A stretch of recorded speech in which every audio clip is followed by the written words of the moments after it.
Chapter 23. The Fruits of Boldness. The Northmen stood on the hill, a thin row of dark figures with the white sky behind them. It was still early, and the sun was nothing more than a bright smear among thick clouds. Patches of half-melted snow were scattered cold and dirty in the hollows of the valley sides. A thin layer of mist was still clinging to the valley floor. West watched that row of black shapes and frowned. He did not like the flavor of this. Too many for a scouting or a foraging party, far too few to mount any challenge.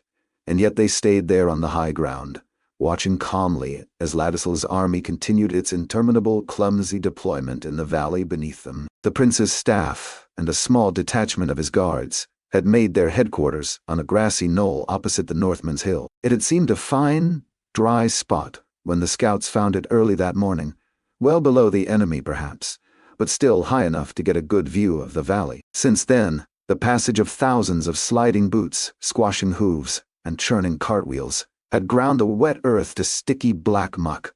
West's own boots and those of the other men around were caked with it, their uniforms spattered with it. Even Prince Ladislaw's pristine whites had acquired a few smears. A couple of hundred strides ahead on lower ground was the center of the Union battle line. 4 battalions of the king's own infantry formed the backbone, each one a neat block of bright red cloth and dull steel, looking at this distance as though they had been positioned with a giant ruler. In front of them were a few thin ranks of flatbowmen in their leather jerkins and steel caps.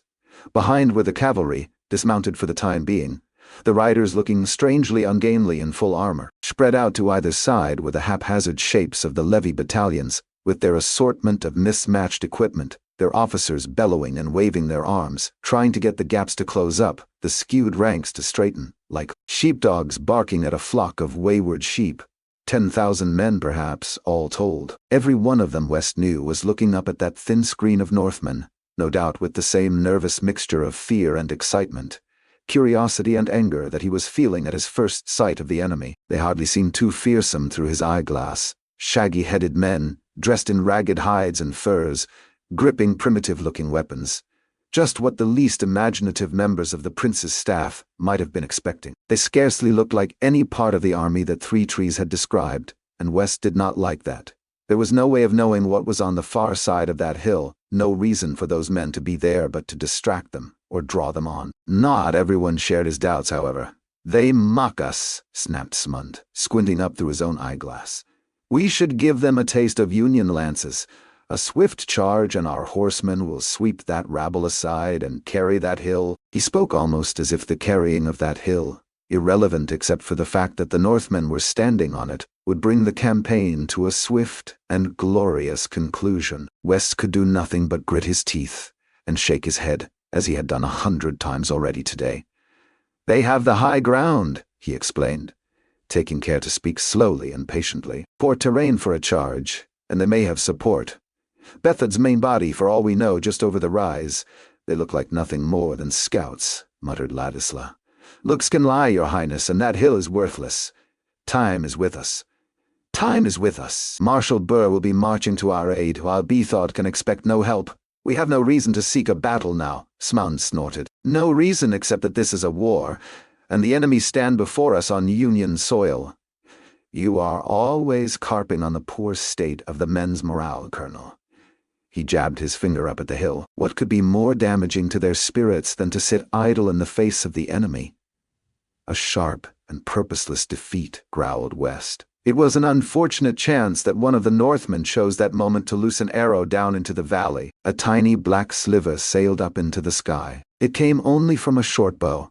Even with the advantage of height, the shaft plopped down harmlessly into open ground 100 strides or more from the front lines. A singularly pointless gesture, but its effect on Prince Ladislaw was immediate. He abandoned his folding field chair and leaped to his feet. "Damn them!" he cursed. "They are mocking us! Issue orders." He strode up and down, shaking his fist. "Have the cavalry form up for a charge immediately!" "Your Highness, I urge you to reconsider. Damn it, West." The heir to the throne hurled his hat down on the muddy ground. "You oppose me at every turn." "Would your friend Colonel Glokta have hesitated with the enemy before him?" West swallowed. Colonel Glokta was captured by the Gurkish and caused the deaths of every man under his command. He bent slowly and picked up the hat, offered it respectfully up to the prince, wondering all the while whether he had just brought his career to an abrupt end. Ladisla ground his teeth, breathing hard through his nose, snatched the hat out of West's hand. "I have made my decision. Mine is the burden of command, and mine alone." He turned back towards the valley. "Sound the charge." West felt suddenly terribly tired. It seemed he scarcely had the strength to stand as the confident bugle call rang out in the crisp air, as the horsemen struggled into their saddles, eased forward between the blocks of infantry, trotted down the gentle slope, lances up. They broke into a gallop as they crossed the valley floor, half obscured in a sea of mist, the thunder of their hoofbeats echoing round the valley. A few scattered arrows fell among them, glancing harmlessly from their heavy armor as they streamed forward. They began to lose momentum as they hit the upward slope, their lines breaking as they pushed on over the gorse and the broken ground. But the sight of all that weight of steel and horseflesh had its effect on the Northmen above. Their ragged line began to waver, then to break. They turned tail and fled, some of them tossing away their weapons as they disappeared over the brow of the hill. "That's the damn recipe!" yelled Lord Smund. "Drive 'em, damn it!" "Ride them down," laughed Prince Ladisla, tearing off his hat again and waving it in the air. A scattering of cheers floated up from the levees in the valley, over the distant hammering of hooves. "Drive them," muttered West, clenching his fists. "Please." The riders crested the ridge and gradually disappeared from view. Silence fell over the valley. A long, strange, unexpected silence. A few crows circled overhead, croaking their harsh calls to one another. West would have given anything for their view of the battlefield. The tension was almost unbearable. He strode back and forth while the long minutes stretched out, and still no sign. "Taking their time, eh?" Pike was standing right next to him, his daughter just behind. West winced and looked away. He still found it somehow painful to look at that burned face for long, especially coming on him sudden and unannounced. "What are you two doing here?" The convict shrugged his shoulders. He grinned, slabs of burned flesh folding up like leather on one side of his face. "Thought I'd take a look at Union arms in action. Besides, what safer place could there be than the prince's headquarters?" "Don't mind us," muttered Cathal, a thin smile on her face. "We'll make sure to keep out of your way." West frowned. If that was a reference to his being constantly in their way, he was in no mood to enjoy it. There was still no sign of the cavalry. "Where the hell are they?" snapped Smund. The prince took a break from chewing down his fingernails. "Give him time, Lord Smund, give him time. Why doesn't this mist dry up?" murmured West. There was enough sunlight breaking through the clouds now, but the mist only seemed to be thickening, creeping up the valley towards the archers. "Damn mist! It'll work against us! That's them!" yelled one of the prince's staff, shrill with excitement, fingers stretched out rigid towards the crest of the hill. West raised his eyeglass, breathless, scanned quickly across the green line. He saw the spear points, stiff and regular, rising slowly over the brow. He felt a surge of relief. Rarely had he been happier to be proved wrong. "It's them!" yelled Smund, grinning broadly. "They're back! What did I tell you? Their helmets appeared beneath the spear points, and then mailed shoulders." West felt the relief seeping away, horror creeping up his throat. An organized body of armored men, their round shields painted with faces, and animals, and trees, and 100 other patterns. No two alike. More men appeared over the crest of the hill to either side of them. More mailed figures, Bethod's carls. They halted just beyond the highest point of the hill. A scattering of men came forward from the even ranks, knelt in the short grass. Ladisla lowered his eyeglass. "Are those flatbows?" muttered West. The first volley drifted up, gently almost, a shifting gray cloud of bolts, like a flock of well-trained birds. They were silent for a moment. Then the angry rattling of the bowstrings reached West's ears. The bolts began to drop towards the Union lines. They fell among the king's own, clattered down onto their heavy shields, their heavy armor. There were some cries, a few gaps appeared in their lines. The mood in the headquarters had turned, in the space of a minute, from brash confidence to mute surprise, to stupefied dismay. "They have flatbows?" someone spluttered. West stared at the archers on the hill through his eyeglass, slowly cranking back their bowstrings, pulling bolts from their quivers, fitting them into position. The range had been well judged. Not only did they have flat bows, but they knew how to use them. West hurried over to Prince Ladisla, who was gaping at a wounded man being carried, head lolling from between the ranks of the king's own. "Rah, Your Highness, we must advance and close the distance so that our archers can return fire, or withdraw to higher ground." Ladisla only stared at him, giving no sign that he had heard, let alone understood. A second volley arced down into the infantry in front of them. This time it fell among the levies, a unit without shields or armor. Holes opened up all across the ragged formation, holes filled by the rising mist, and the whole battalion seemed to groan and waver. Some wounded man began to make a thin, animal screeching, and would not stop. "Your Highness, do we advance or withdraw?" Iway Ladisla gaped over at Lord Smund, but for once the young nobleman was at a loss for words. He looked even more stupefied than the prince, if that was possible. Ladisla's lower lip trembled. "High Colonel West, what is your opinion?" The temptation to remind the crown prince that his was the burden of command, and his alone, was almost overpowering, but West bit his tongue. Without some sense of purpose, this ragtag army might swiftly dissolve. Better to do the wrong thing than nothing at all. He turned to the nearest bugler. "Sound a retreat," he roared. The bugles called the withdrawal, blaring discordant. Hard to believe they were the same instruments that had so brazenly called the charge just a few short minutes before. The battalions began to edge slowly backwards. Another volley fell among the levies, and another. Their formations were beginning to come apart, men hurrying backwards to escape the murderous fire, stumbling over each other, ranks dissolving into mobs, the air full of shrieks and confusion. West could scarcely tell where the next set of flatbow bolts fell. The mist had risen so high. The Union battalions had become nothing more than wobbling spears, and the odd insubstantial helmet above a gray cloud. Even here, high up among the baggage, the mist was curling round West's ankles. Up on the hill the carles began to move. They thrust their weapons in the air and clashed them against their painted shields. They gave a great shout, but not the deep roar that West might have expected. Instead, a weird and chilling howl floated over the valley, a keening wail that cut through the rattling and scraping of metal and into the ears of those watching, down below.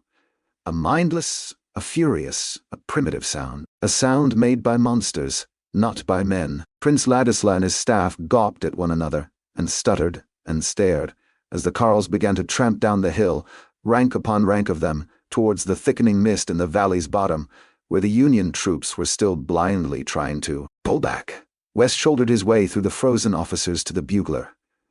"Battle lines!" The lad turned from staring at the advancing Northmen to staring at West, his bugle hanging from his nerveless ringers.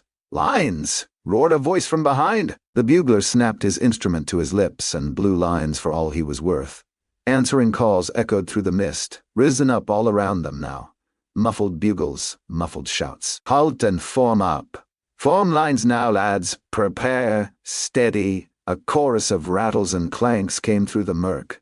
Men moving in armor, spears being set, swords drawn, calls from man to man and from unit to unit. Above all, growing steadily louder, the unearthly howling of the Northmen as they began their charge, surging down from the high ground and into the valley. West felt a chill in his own blood. Even with 100 strides of earth and a few thousand armed men between him and the enemy, he could well imagine the fear those in the front lines were feeling now, as the shapes of the carles began to rise out of the mist before them, screaming their war cries with their weapons held high. There was no sound that signified the moment of contact. The clattering grew louder and louder. The shouts and the howls were joined by high-pitched cries, low-pitched growls, shrieks of pain or rage mixed into the terrifying din with ever greater frequency. Nobody in the headquarters spoke. Every man, West among them, was peering into the murk, straining with every sense to get some hint of what might be happening just before them in the valley. "There!" someone shouted. A faint figure was moving through the gloom ahead. All eyes were fixed on it as it took shape before them. A young, breathless, mud-splattered, and highly confused lieutenant. "Where the hell is the headquarters?" he shouted as he stumbled up the slope towards them. "This is it!" The man gave West a flamboyant salute. "Your Highness, I am Ladisla," snapped the real prince. The man turned, bewildered, began to salute once more. "Speak your message, man." "Of course, sir, your Highness, Major Bodson has sent me to tell you that his battalion is heavily engaged. And," he was still gasping for breath, "he needs reinforcement." Ladisla stared at the young man, as though he had been speaking in a foreign language. He looked at West. "Who is Major Bodson?" "Commander of the 1st Battalion of the Starixa levies, your Highness, on our left wing." "Left wing, I see her." A semicircle of brightly dressed staff officers had congealed around the breathless lieutenant. "Tell the major to hold," shouted one of them. "Yes," said Ladisla. "Tell your major to hold and to drive back the enemy." Yes, indeed, he was warming to his role now. To drive them back and to fight to the last man. "Tell Major Clausen that help is on the way, most definitely on the way." And the prince strode off manfully. The young lieutenant turned, peered into the murk. "Which way is my unit?" he muttered. More figures were already beginning to take form. Running figures scrambling through the mud, panting for breath. Levies, West saw straight away, broken from the backs of crumbling units as soon as they had made contact with the enemy. As though there had ever been any chance that they would stand for long. "Cowardly dogs!" cursed Smund at their receding backs. "Get back here!" He might as well have given orders to the mist. Everyone was running. Deserters, adjutants, messengers seeking for help, for direction, for reinforcement. The first wounded too. Some were limping under their own power, or using broken spears for crutches. Some were half carried by comrades. Pike started forward to help a pale fellow with a flatbow bolt sticking from his shoulder. Another casualty was dragged past on a stretcher, muttering to himself. His left arm was off just below the elbow, oozing blood through a tightly bound stretch of dirty cloth. Ladisla looked greasy pale. "I have a headache. I must sit down. What has become of my field chair?" West chewed at his lip. He had no inkling of what to do. Burr had sent him with Ladisla for his experience, but he was every bit as clueless as the prince. Every plan relied on being able actually to see the enemy, or at any rate, one's own positions. He stood there, frozen, as useless and frustrated as a blind man in a fist fight. "What is happening, damn it?" The prince's voice cut across the din, shrill and petulant. "Where did this damn mist come from? I demand to know what is happening." "Colonel West." "Where is the colonel? What is going on out there?" If only he had been able to provide an answer. Men stumbled and darted and charged through the muddy headquarters, apparently at random. Faces loomed up from the mist and were gone. Faces full of fear, confusion, determination. Runners with garbled messages or garbled orders. Soldiers with bloody wounds or no weapons. Disembodied voices floated on the cold air, speaking over one another, anxious, hurried, panicked, agonized. "Our regiment has made contact with the enemy and are falling back, or we're falling back, I think. My knee, damn it, my knee. His Highness the Prince, I have an urgent message from send someone. Whoever is available, who is available." King's Own are heavily engaged. They request permission to withdraw. What happened to the cavalry? Where are the cavalry? Devils, not men. The captain's dead and we are falling back. We are attacking all across the line. Quiet. West could hear something in the gray gloom, the jingling of a harness. The mist was so dense now that he could see no more than 30 strides, but the sound of trotting hooves drawing closer was unmistakable. His hand closed round the hilt of his sword. "The cavalry have returned!" Lord Smund started eagerly forwards. "Wait," hissed West, to no effect. His eyes strained into the gray. He saw the outlines of horsemen, coming steadily through the gloom. The shapes of their armor, of their saddles, of their helmets were those of the King's Own. And yet there was something in the way they rode slouching. Loose. West drew his sword. "Protect the prince," he muttered, taking a step towards Ladisla. "You there!" shouted Lord Smund at the foremost horseman. Prepare your men for another." The rider's sword chopped into his skull with a hollow, clicking sound. A spray of blood went up, black in the white mist, and the horsemen broke into a charge, screaming at the tops of their voices. Terrifying, eerie, inhuman sounds. Smun's limp body was flung out of the way by the leading horse, trampled under the flailing hooves of the one beside it. Northmen now, unmistakably, growing more horrifyingly distinct as they loomed up out of the murk. The foremost of them had a thick beard, long hair streaming out from beneath an ill-fitting Union helmet, yellow teeth bared, eyes of horse and rider both wide with fury. His heavy sword flashed down and hacked one of the prince's guards between the shoulder blades as he dropped his spear and turned to run. "Protect the prince!" screamed West.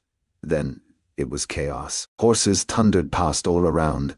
Riders yelled, hacked about them with swords and axes. Men ran in all directions, slipped, fell, were cut down where they stood, were trampled where they lay. The heavy air was full of the wind of passing horsemen, flying mud, screams and panic and fear. West dived out of the way of flailing hooves, sprawled on his face in the muck, slashed uselessly at a passing horse, rolled and spun, and gasped at the mist. He had no idea which way he was facing. Everything sounded the same, looked the same. "Protect the prince!" he shouted again, pointlessly, voice hoarse, drowned out in the din, spinning round and round. "Over on the left," someone shrieked. "Form a line." There were no lines. There was no left. West stumbled over a body. A hand clutched at his leg and he slashed at it with his sword. He was on his face. His head hurt terribly. Where was he? Fencing practice, perhaps. Had Luther knocked him down again? That boy was getting too good for him. He stretched for the grip of his sword, lying trampled in the mud. A hand slithered through grass, far away, fingers stretching. He could hear his own breathing, painfully loud, echoing in his thumping head. Everything was blurred, shifting. Mist before his eyes, mist in his eyes. Too late. He could not reach his sword. His head was throbbing. There was mud in his mouth. He rolled over onto his back slowly, breathing hard, up onto his elbows. He saw a man coming, a Northman, by his shaggy outline, of course. There was a battle. West watched him walk slowly forward. There was a dark line in his hand. A weapon. Sword, axe, mace, spear. What? West? Mace? Spear? What was the difference? The man took one more unhurried step, planted his boot on West's jacket, and shoved his limp body down into the mud. Neither of them said anything. No last words, no pithy phrases, no expressions of anger or remorse or of victory or defeat. The Northman raised his weapon. His body jolted. He lurched forward a step. He blinked and swayed. He half-turned, slowly, stupidly. His head jolted again. "Got something in," he said, lips fumbling with the words. He felt at the back of his head with his free hand. "Where's my?" He swiveled round, falling sideways, one leg in the air, and crashed onto his side in the muck. Somebody stood behind him. They came close, leaned over. A woman's face. She seemed familiar somehow. "You alive?" Like that, West's mind clicked back into place. He took a great coughing breath, rolled over and grabbed hold of his sword. There were Northmen behind their lines. He scrambled to his feet, clawed the blood out of his eyes. They had been tricked. His head was pounding, spinning. Bethod's cavalry, disguised, the prince's headquarters overrun. He jerked around, wild-eyed, boot heels slipping in the mud, looking for enemies in the mist. But there was no one. Only him and Cathal. The sound of hooves had faded. The horseman had passed, at least for now. He looked down at his steel. The blade was snapped off a few inches from the hilt. Worthless. He let it fall, prized the Northman's dead fingers from his sword, and grabbed hold of the hilt, his head thumping all the time. A heavy weapon with a thick, notched blade, but it would serve. He stared down at the corpse, lying on its side, the man who had been about to kill him. The back of his skull was a caved-in mess of red splinters. Cathal had a smith's hammer in her hand. The head was sticky dark with blood and strands of matted hair. "You killed him," She had saved his life. They both knew it, so there hardly seemed any point in saying it. What do we do now? Head for the front lines. That was what the dashing young officer always did in the stories West had read as a boy. March for the sounds of battle. Rally a new unit from stragglers and lead them into the fray. Turn the tide of the fighting at the critical moment. Home in time for dinner and medals. Looking down at the wreckage and the broken corpses the horsemen had left behind, West almost laughed at the idea. It was suddenly too late for heroics, and he knew it. It had been too late for a long time. The fates of the men down in the valley had been set long ago. When Ladisla chose to cross the river, when Burr set upon his plan, when the closed council decided to send the crown prince to win a reputation in the north, when the great noblemen of the Union sent beggars, instead of soldiers to fight for their king. 100 different chances from days and weeks and months before, all coming together here, on this worthless stretch of mud. Chances which neither Burr nor Ladisla nor West himself could have predicted or done anything to prevent. He could make no difference now, no one could. The day was lost. Protect the prince, he muttered. What? West began to cast around on the ground, rooting through the scattered junk, rolling over bodies with his dirty hands. A messenger stared up at him, the side of his face split open, bloody pulp hanging out. West, retched, covered his mouth, crawled on his hands and knees to the next corpse. One of the prince's staff, still with a look of faint surprise on his features. There was a ragged sword cut through the heavy gold braid of his uniform, reaching all the way down to his belly. "What the hell are you doing?" Pike's gruff voice. "There's no time for this." The convict had got an axe from somewhere, a heavy northern axe with blood on the edge. Not a good idea, most likely for a criminal to have a weapon like that, but West had other worries. "We must find Prince Ladisla." "Shit on him," hissed Cathal. "Let's go." West shook off her hand, stumbled to a heap of broken boxes, wiping more blood out of his eye. "Somewhere here, somewhere near here, Ladisla had been standing." "No, I beg of you, no," squealed a voice. The heir to the throne of the Union was lying on his back, in a hollow in the dirt, half obscured by the twisted corpse of one of his guards. His eyes were squeezed shut, arms crossed in front of his face, white uniform spotted with red blood, caked with black mud. "There will be a ransom," he whimpered. "A ransom." "More than you can imagine." One eye peered out from between his fingers. He grabbed at West's hand. "Colonel West, is it you? You're alive. There was no time for pleasantries. Your Highness, we have to go." "Go," mumbled Ladisla, his face streaked with tear tracks. "But surely you can't mean have we won?" West nearly bit his own tongue off. It was bizarre that the task should fall to him, but he had to save the prince. The vain and useless idiot might not deserve saving, but that changed nothing. It was for his own sake that West had to do it, not for Ladisla's. It was his duty, as a subject to save his future king, as a soldier to save his general, as one man to save another. It was all he could do now. "You are the heir to the throne and cannot be spared." West reached down and grabbed the prince by the elbow. Ladisla fumbled with his belt. "I lost my sword somewhere." "We have no time." West hauled him up, fully prepared to carry him if he had to. He struck off through the mist, the two convicts close behind him.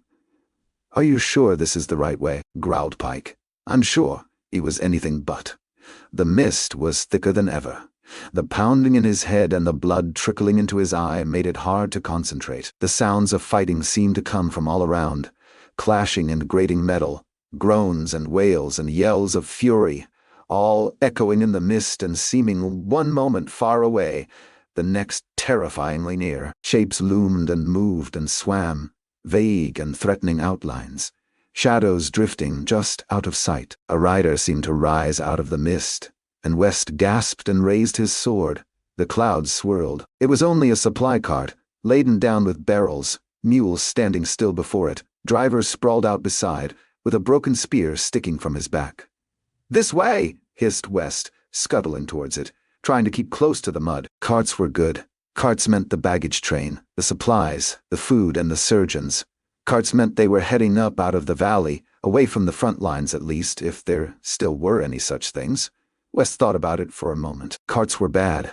Carts meant plunder. The Northmen would swarm to them like flies to honey, eager for booty. He pointed off into the mist, away from the empty wagons, the broken barrels, the upended boxes, and the others followed him, silent but for their squelching footfalls, their rasping breath. They slogged on, over open ground, dirty clumps of wet grass, gently rising. The others passed him, one by one, and he waved them on. Their only chance was to keep moving, but every step was harder than the one before. Blood from the cut on his scalp was tickling away under his hair, down the side of his face. The pain in his head was growing worse, not better. He felt weak, sick, horribly dizzy. He clung to the grip of the heavy sword as though it was keeping him up, bent over double, struggling to stay on his feet. "You all right?" asked Cathal. "You all right?" asked Cathal. "Keep moving," he managed to grunt at her.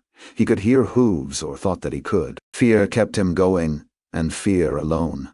He could see the others ahead of him, laboring forwards. Prince Ladisla well in front, Pike next, Cathal just ahead, looking back over her shoulder. There was a group of trees. He could see them through the thinning mist. He fixed on their ghostly shapes and made for them, his breath rasping in his throat as he floundered up the slope. He heard Cathal's voice. "No!" He turned, horror creeping up his throat. He saw the outline of a rider, not far behind them. "Make for the trees," he gasped. She didn't move, so he grabbed her arm and shoved her forwards, fell on his face in the mud as he did it. He rolled over, floundered up, began to stumble away from her, away from the trees, away from safety, sideways across the slope. He watched the Northman take shape as he rode up out of the mist. He had seen West now, was trotting up towards him, his spear lowered.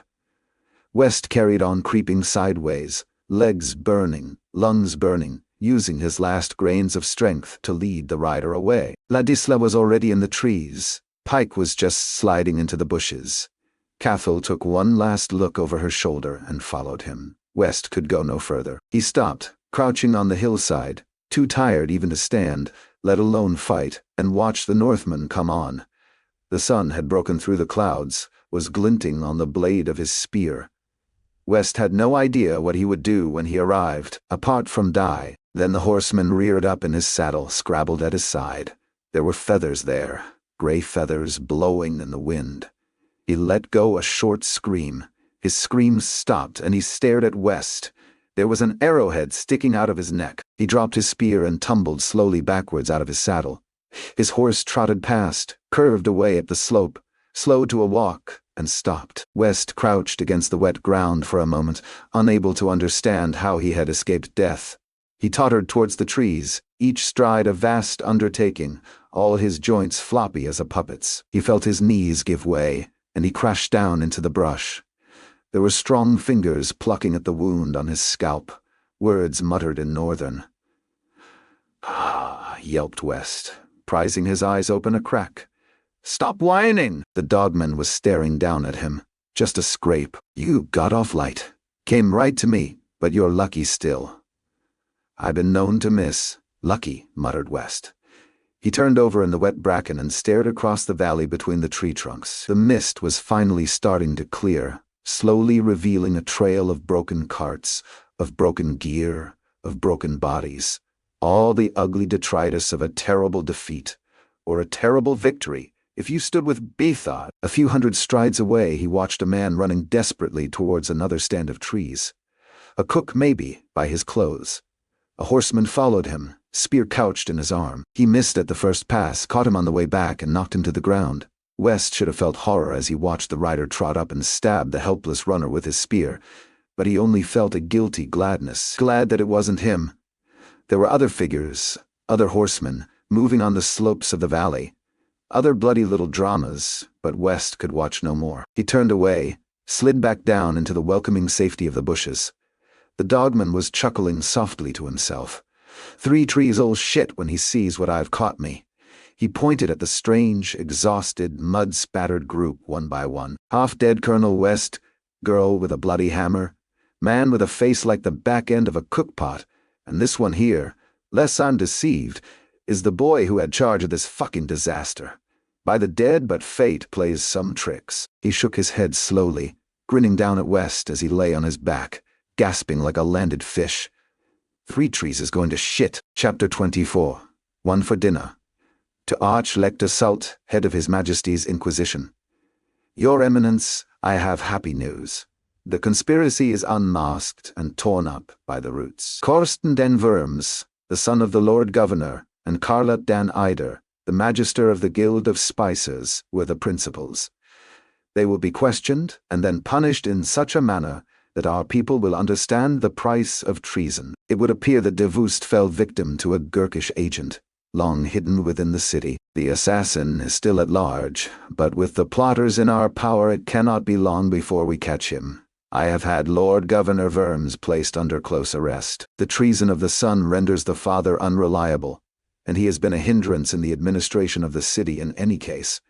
I will send him back to you by the next ship, so that you and your colleagues on the closed council may decide his fate. Along with him will come one Inquisitor Harka, responsible for the deaths of 2 prisoners who might otherwise have rendered us valuable information. I have questioned him and am fully satisfied he had no part in any plot, but he is nonetheless guilty of incompetence tantamount to treason.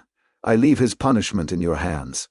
The Gurkish assault came at first light. Picked troops rushed forwards with ready-made bridges and tall ladders, straight across open ground, and were met with a murderous volley from 500 flatbows ranged along our walls. It was a brave effort but a rash one, and was repulsed with much slaughter on their side. Only 2 bold parties made it to our man-made channel, where bridge, ladder, and men were quickly swept away by a fierce current that flows from the sea into the bay at certain times of day, a happy and unforeseen chance of nature. Gurkish corpses now litter the empty ground between our channel and their lines, and I have ordered our men to fire upon anyone who attempts to offer succor to the wounded. The groans of the dying and the sight of Gurkish bodies rotting in the sun cannot but cause a useful weakening of their morale. Though the first taste of victory has come to us in truth, this attack was little more than a first feeling out of our defenses. The Gurkish commander but dips his toe in the water to test the temperature. His next attack, I do not doubt, will be on a different scale altogether. 3 mighty catapults, assembled within 400 strides of our walls, and more than capable of hurling huge stones clean into the lower city. Perhaps they hope to take Dagaska intact. But if our resistance holds, this hesitation cannot long continue. They certainly do not want for men. More Gurkish soldiers pour onto the peninsula every day. The standards of 8 legions are now plainly visible above the throng, and we have spotted detachments of savages from every corner of the Cantic continent. A mighty host, perhaps 50,000 strong or more, is ranged against us. The Gurkish emperor, Uthmanul Dost, bends all his power against our walls, but we will hold firm. You will hear from me soon. Until then, I serve and obey. Sand dan Glokta, superior of the Gagaska. Magister Carlot dan Eider, head of the Guild of Spicers, sat in her chair, hands in her lap, and did her best to maintain her dignity. Her skin was pale and oily. There were dark rings under her eyes. Her white garments were stained with the dirt of the cells. Her hair had lost its sheen and hung lank and matted across her face. She looked older without her powder and her jewels, but she still seemed beautiful, more than ever in a way. The beauty of the candle flame that is almost burned out. You look tired, she said. Glokta raised his brows. It has been a trying few days. First there was the questioning of your accomplice Worms, then the small matter of an assault by the Gurkish army camped outside our walls. You appear somewhat fatigued yourself. The floor of my tiny cell is not that comfortable, and then I have my own worries. She looked up at Severid and Vitari, leaning against the walls on either side of her, arms folded, masked and implacable. Am I going to die in this room? Undoubtedly. That remains to be seen. Worms has already told us most of what we need to know. You came to him. You offered him money to forge his father's signature on certain documents, to give orders in his father's name to certain guardsmen, to participate, in short, in the betrayal of the city of Dagaska to the enemies of the Union. He has named everyone involved in your scheme. He has signed his confession. His head, in case you were wondering, is decorating the gate beside that of your friend Islik, the Emperor's ambassador. Both together, on the gate, sang Severar. There are only 3 things he was not able to give me: your reasons, your signature, and the identity of the Gurkish spy who killed Superior Davist. I will have those 3 from you, now. Magister Ida carefully cleared her throat, carefully smoothed the front of her long gown, sat up as proudly as she could. I do not believe that you will torture me. You are not Davist. You have a conscience. The corner of Glokta's mouth twitched slightly. A brave effort. I do applaud you. But how wrong you are. I have a conscience, but it's a feeble, withered shred of a thing. It couldn't protect you or anyone else from a stiff breeze. Glokta sighed, long and hard. The room was too hot, too bright. His eyes were sore and twitchy, and he rubbed at them slowly as he spoke. You could not even guess at the things that I have done. Awful, evil, obscene. The telling of them alone could make you puke, he shrugged. They nag at me from time to time, but I tell myself I had good reasons. The years pass, the unimaginable becomes every day, the hideous becomes tedious, the unbearable becomes routine. I push it all into the dark corners of my mind, and it's incredible the room back there. Amazing what one can live with. Glokta glanced up at Severod's eyes, and Vitari's, glittering hard and pitiless. But even supposing you were right, can you seriously pretend that my practicals would have any such compunction? Well, Severod? Any such a what? Glokta gave a sad smile. You see, he doesn't even know what one is. He sagged back in his chair, tired, terribly tired. He seemed to lack even the energy to lift his hands. I have already made all manner of allowances for you. Treason is not normally so gently dealt with. You should have seen the beating that Frost gave to your friend Worms, and we all know that he was the junior partner in this. He was shitting blood throughout his last few miserable hours.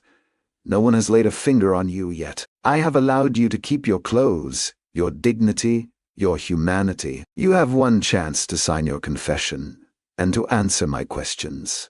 One chance to comply utterly and completely. That is the full measure of my conscience. Glokta leaned forwards and stabbed at the table with his finger. One chance. Then we strip you and start cutting. Magister Ida seemed to cave in all at once. Her shoulders slumped, her head fell, her lip quivered. Ask your questions, she croaked. A broken woman. Many congratulations. Superior Glokta. But questions must have answers. Worms told us who was to be paid, and how much. Certain officials of his father's administration. Himself, of course, a tidy sum. One name was strangely absent from the list. Your own. You, and you alone, asked for nothing. The very queen of merchants, passing on a certain sale. My mind boggles. What did they offer you? Why did you betray your king and country? Why?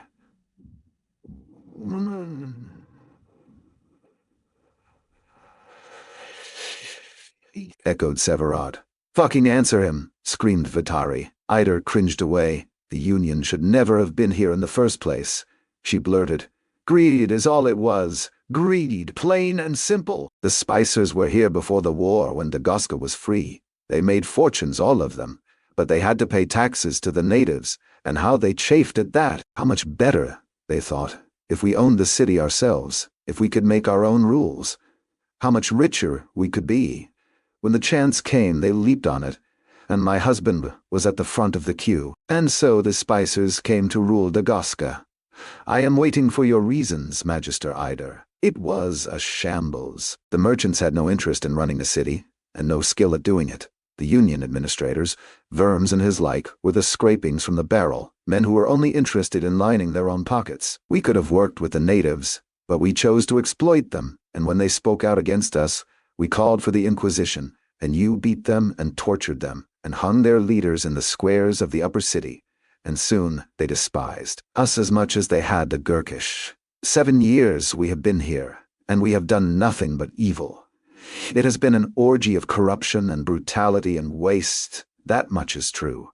I have seen it for myself. And the irony is, we did not even turn a profit. Even at the start, we made less than before the war. The cost of maintaining the walls, of paying for the mercenaries, without the help of the natives, it was crippling. Ida began to laugh, a desperate, sobbing laughter. The guild is nearly bankrupt, and they brought it on themselves. The idiots! Greed, plain and simple. And then the Gurkish approached you. Ardee nodded, her lank hair swaying. I have many contacts in Gurkul, merchants with whom I have dealt over the years. They told me that Uthman's first word as emperor was a solemn oath to take Dagorska, to erase the stain his father had brought upon his nation, that he would never rest until his oath was fulfilled. They told me there were already Gurkish spies within the city, that they knew our weakness. They told me there might be a way to prevent the carnage, if Dagorska could be delivered to them without a fight. Then why did you delay? You had control of Koska and his mercenaries before Kadia's people were armed, before the defenses were strengthened, before I even arrived. You could have seized the city if you had wanted. Why did you need that dolt Worms? Carla Dan Eider's eyes were fixed on the floor. As long as Union soldiers held the citadel, and the city gates, taking them would have meant bloodshed. Worms could give me the city without a fight. My entire purpose, believe it or not, the purpose you have so ably frustrated, was to avoid killing. I do believe it, but that means nothing now. Go on. I knew that Worms could be bought. His father has not long to live, and the post is not hereditary. The son might only have this last chance to profit from his father's position. We fixed a price. We set about the preparations. Then de Vaust found out. He meant to inform the Archlector. Ardee gave a sharp laugh. He had not your commitment to the cause. He wanted what everyone else wanted, money, and more than I could raise. I told the Gurkish that the plan was finished. I told them why.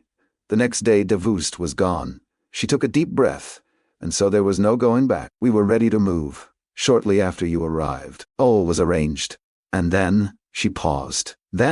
Then you began to strengthen the defenses and Worms got greedy. He felt that our position was suddenly improved. He demanded more. He threatened to tell you of my plans. I had to go back to the Gurkish to get more. It all took time. Finally, we were ready to move again. But by then, it was too late. The chance had passed. She looked up. All greed, but for my husband's greed, we would never have come to Dagorska. But for the Spicer's greed, we might have succeeded here. But for Worms' greed, we might have given it away and not a drop of blood spilled over this worthless rock. She sniffed and looked back at the floor, her voice growing faint. But greed is everywhere. So you agreed to surrender the city. You agreed to betray us. Betray who? There would have been no losers. The merchants could have stepped away quietly. The natives would have been no worse off under Gurkish tyranny than they had been under ours. The Union would have lost nothing but a fraction of its pride. And what is that worth, besides the lives of thousands? Ardee stretched forward across the table, her voice growing rough, her eyes wide and shining wet with tears. Now what will happen? Tell me that. It will be a massacre, a slaughter. Even if you can hold the city, what will be the price? And you cannot hold it. The Emperor has sworn and will not be denied. The lives of every man, woman, and child in Dagorska are forfeit. For what? So that Archlector Sult and his like can point at a map and say this dot or that is ours.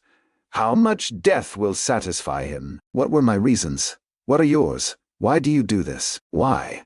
Glokta's left eye was twitching, and he pressed his hand against it. He stared at the woman opposite through the other. A tear ran down her pale cheek and dripped onto the table. Why do I do this? He shrugged. What else is there? But Severard reached down and slid the paper of confession across the table. Sign! He barked. Sign! Hissed Vitari. Sign, bitch! Carla Dan Eider's hand was trembling as she reached for the pen. It rattled against the inside of the inkwell, dripped black spots on the tabletop, scratched against the paper. There was no flush of triumph. There never is, but we have one more matter to discuss. Where will I find the Gurkish agent? Glokta's voice was sharp as a cleaver. I don't know. I never knew. Whoever it is will come for you now, as they did for Davist.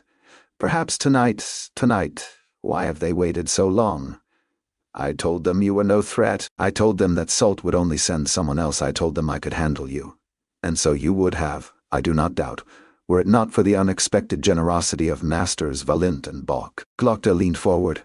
Who is the Gurkish agent? Eider's bottom lip was quivering so badly that her teeth were nearly rattling in her head. I don't know, she whispered. Batari smashed her hand down on the table.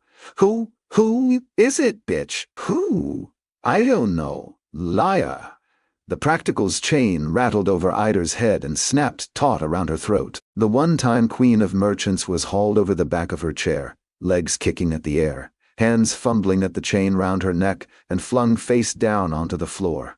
Liar! The bridge of Vitari's nose was screwed up with rage, red brows drawn in with effort, eyes narrowed to furious slits. Her boot ground into the back of Ida's head, her back arched, the chain cut white into her clenched fists. Severard looked down on this brutal scene with a slight smile around his eyes, tuneless whistling vaguely audible over the choking, hissing, gurgling of Ida's last breaths. Glokta licked at his empty gums as he watched her thrashing on the cell floor.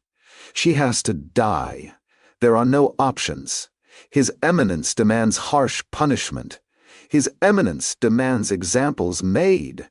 His Eminence demands scant mercy. Glokta's eyelid flickered. His face twitched. The room was airless, hot as a forge. He was damp with sweat, thirsty as hell. He could scarcely draw a breath. He felt almost as if he was the one being strangled. And the irony is that she is right. My victory a loss for everyone in Dagazka, one way or another. Already the first fruits of my labors are groaning their last in the waste ground before the city gates. There will be no end to the carnage now. Gurkish, Dagoskan, Union. The bodies will pile up until we're all buried under them, and all my doing. It would be better by far if her scheme had succeeded. It would be better by far if I had died in the Emperor's prisons. Better for the Guild of Spicers, better for the people of Dagazka, better for the Gurkish, for Korsten Dan Verms, for Karlat Dan Eider. Better even for me. Eider's kicking had almost stopped. One more thing to scrape into the dark corners. One more thing to nag at me when I'm alone. She has to die. Whatever the rights and wrongs of it, she has to die. Her next breath was a muffled rattle. The next was a gentle wheeze. Almost done now. Almost done. Stop, barked Glokta. What? Severard looked up sharply. What? Vitari seemed not to have noticed. The chain was as tight as ever. Stop, I said. Why? She hissed. Why indeed? I give you orders, he barked. Not fucking reasons. Vitari let go the chain, sneering her disgust, and took her boot off the back of Eider's head. She did not move. Her breathing was shallow, a rustling scarcely audible. But she is breathing. The Archlector will expect an explanation, and a good one. What will my explanation be, I wonder? Take her back to the cells, he said, leaning on his cane and getting wearily out of his chair. We might still find a use for her. Glokta stood by the window, frowned out into the night, and watched the wrath of God rain down upon Dagazka. The 3 huge catapults, ranged far out of bowshot beyond the city walls, had been in action now since the afternoon. It took perhaps an hour for each one to be loaded and made ready. He had watched the procedure through his eyeglass. First the machine would be aligned, the range would be judged. A group of white-robed, bearded engineers would argue with one another, peering through eyeglasses of their own, holding up swinging plumb lines, fiddling with compasses and papers and abacuses, making minute adjustments to the huge bolts that held the catapult in place. Once they were satisfied, the great arm was bent back into position. A team of 20 horses, well whipped and well lathered, was required to lift the enormous counterweight, a block of black iron carved in the shape of a frowning Gurkish face. Next, the huge shot, a barrel not much less than a stride across, was painstakingly maneuvered into the waiting scoop by a system of pulleys and a team of frowning, bellowing, arm-waving laborers. Then men stepped away, hurried back fearfully. A lone slave was sent slowly forward with a long pole, a burning wad at its end.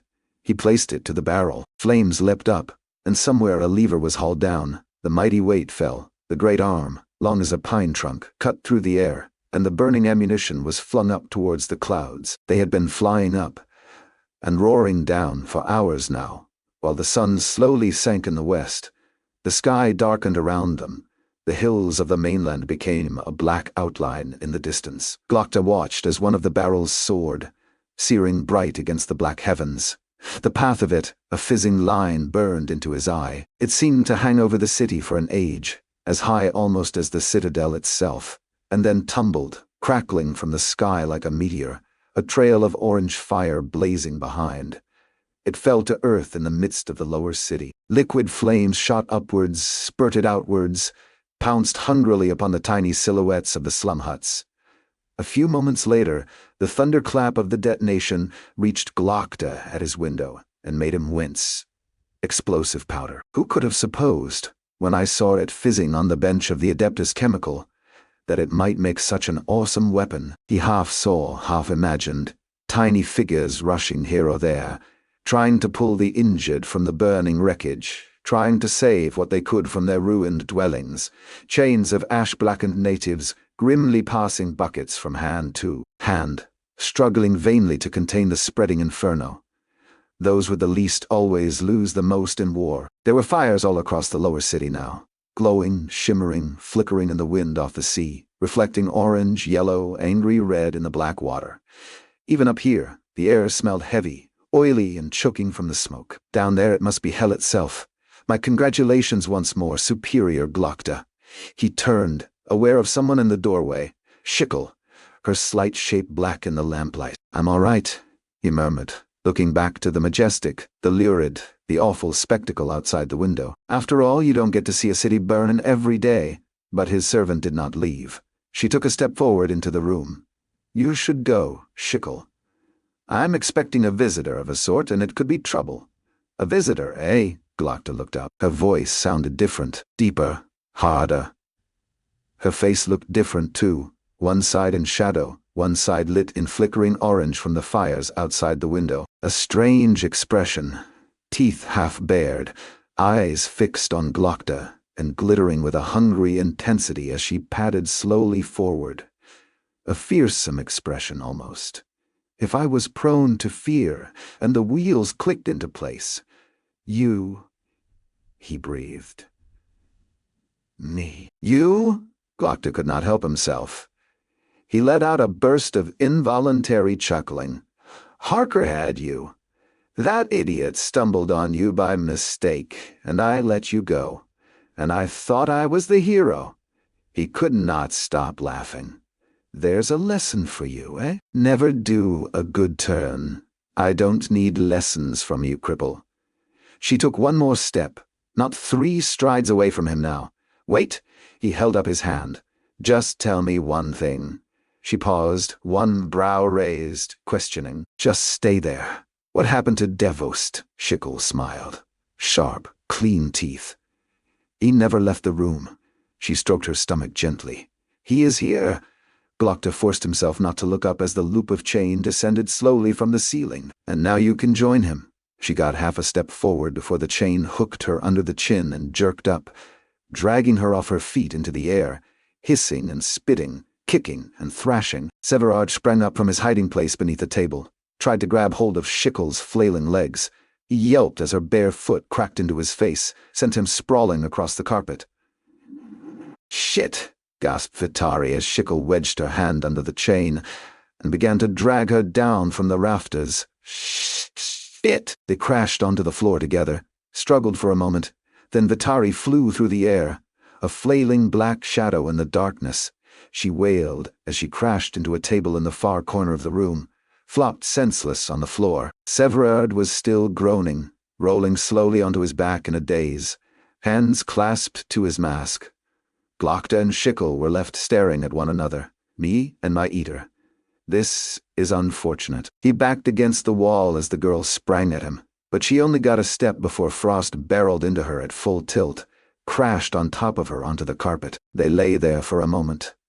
Then she slowly rolled onto her knees, slowly fought her way up to standing, all of the hulking practical's great weight bearing down on her, slowly took a shuffling step towards Glokta. The albino's arms were wrapped tight round her, straining with every sinew to drag her away. But she kept moving slowly forward, teeth gritted, one thin arm pinned to her thin body, while her free hand clawed out furiously towards Glokta's neck. "Th," hissed Frost, the muscles in his heavy forearms bulging. his white face screwed up with effort, his pink eyes starting from his head. Still it was not enough. Glokta was pressed back against the wall, watching fascinated as the hand came closer, and closer still, just inches from his throat. "This is very unfortunate. Fuck you!" screamed Severin. His stick whistled down and cracked into the grasping arm, breaking it clean in half. Glokta could see the bones poking through the ripped and bloody skin, and yet the fingers still twitched, reaching for him. The stick cracked into her face and her head snapped back. Blood sprayed out of her nose, her cheek was cut right open. Still she came on. Frost was gasping with the effort of keeping her other arm pinned as she strained forwards, mouth snarling, teeth bared, ready to bite Glokta's throat out. Severin threw down his stick and grabbed her round the neck, dragging her head backwards, grunting with the effort, veins pulsing on his forehead. It was a bizarre sight. Two men, one of them big and strong as a bull, trying desperately to wrestle a slip of a girl to the ground. Slowly, the two practicals began to drag her back. Severin had one of her feet off the floor. Frost gave a great bellow, lifted her and with one last effort flung her against the wall. She scrabbled at the floor, clawing her way up, broken arm flopping. Vitari growled from the shadows, one of Superior Davust's heavy chairs raised high in the air. It burst apart over Schickel's head with an almighty crash, and then the three practicals were on her like hounds on a fox, kicking, punching, grunting with rage. "Enough!" snapped Glokta. "We still have questions." He shuffled up beside the panting practicals and looked down. Schickel was a broken mess, motionless. A pile of rags, and not even a big one, much as when I first found her. How could this girl almost have overcome these three? Her broken arm was stretched out across the carpet, fingers limp and bloody. Safe to say no threat to anyone now. Then the arm began to move. The bones slid back into the flesh, made a sickening crunching sound as it straightened out. The fingers twitched, jerked, scratched at the floor, began to slide toward Glokta, reaching for his ankle. "What is she?" gasped Severin, staring down. "Get the chains," said Glokta, cautiously stepping back out of the way. "Quickly!" Frost dragged two pairs of great irons clanking from a sack, grunting with the effort of lifting them.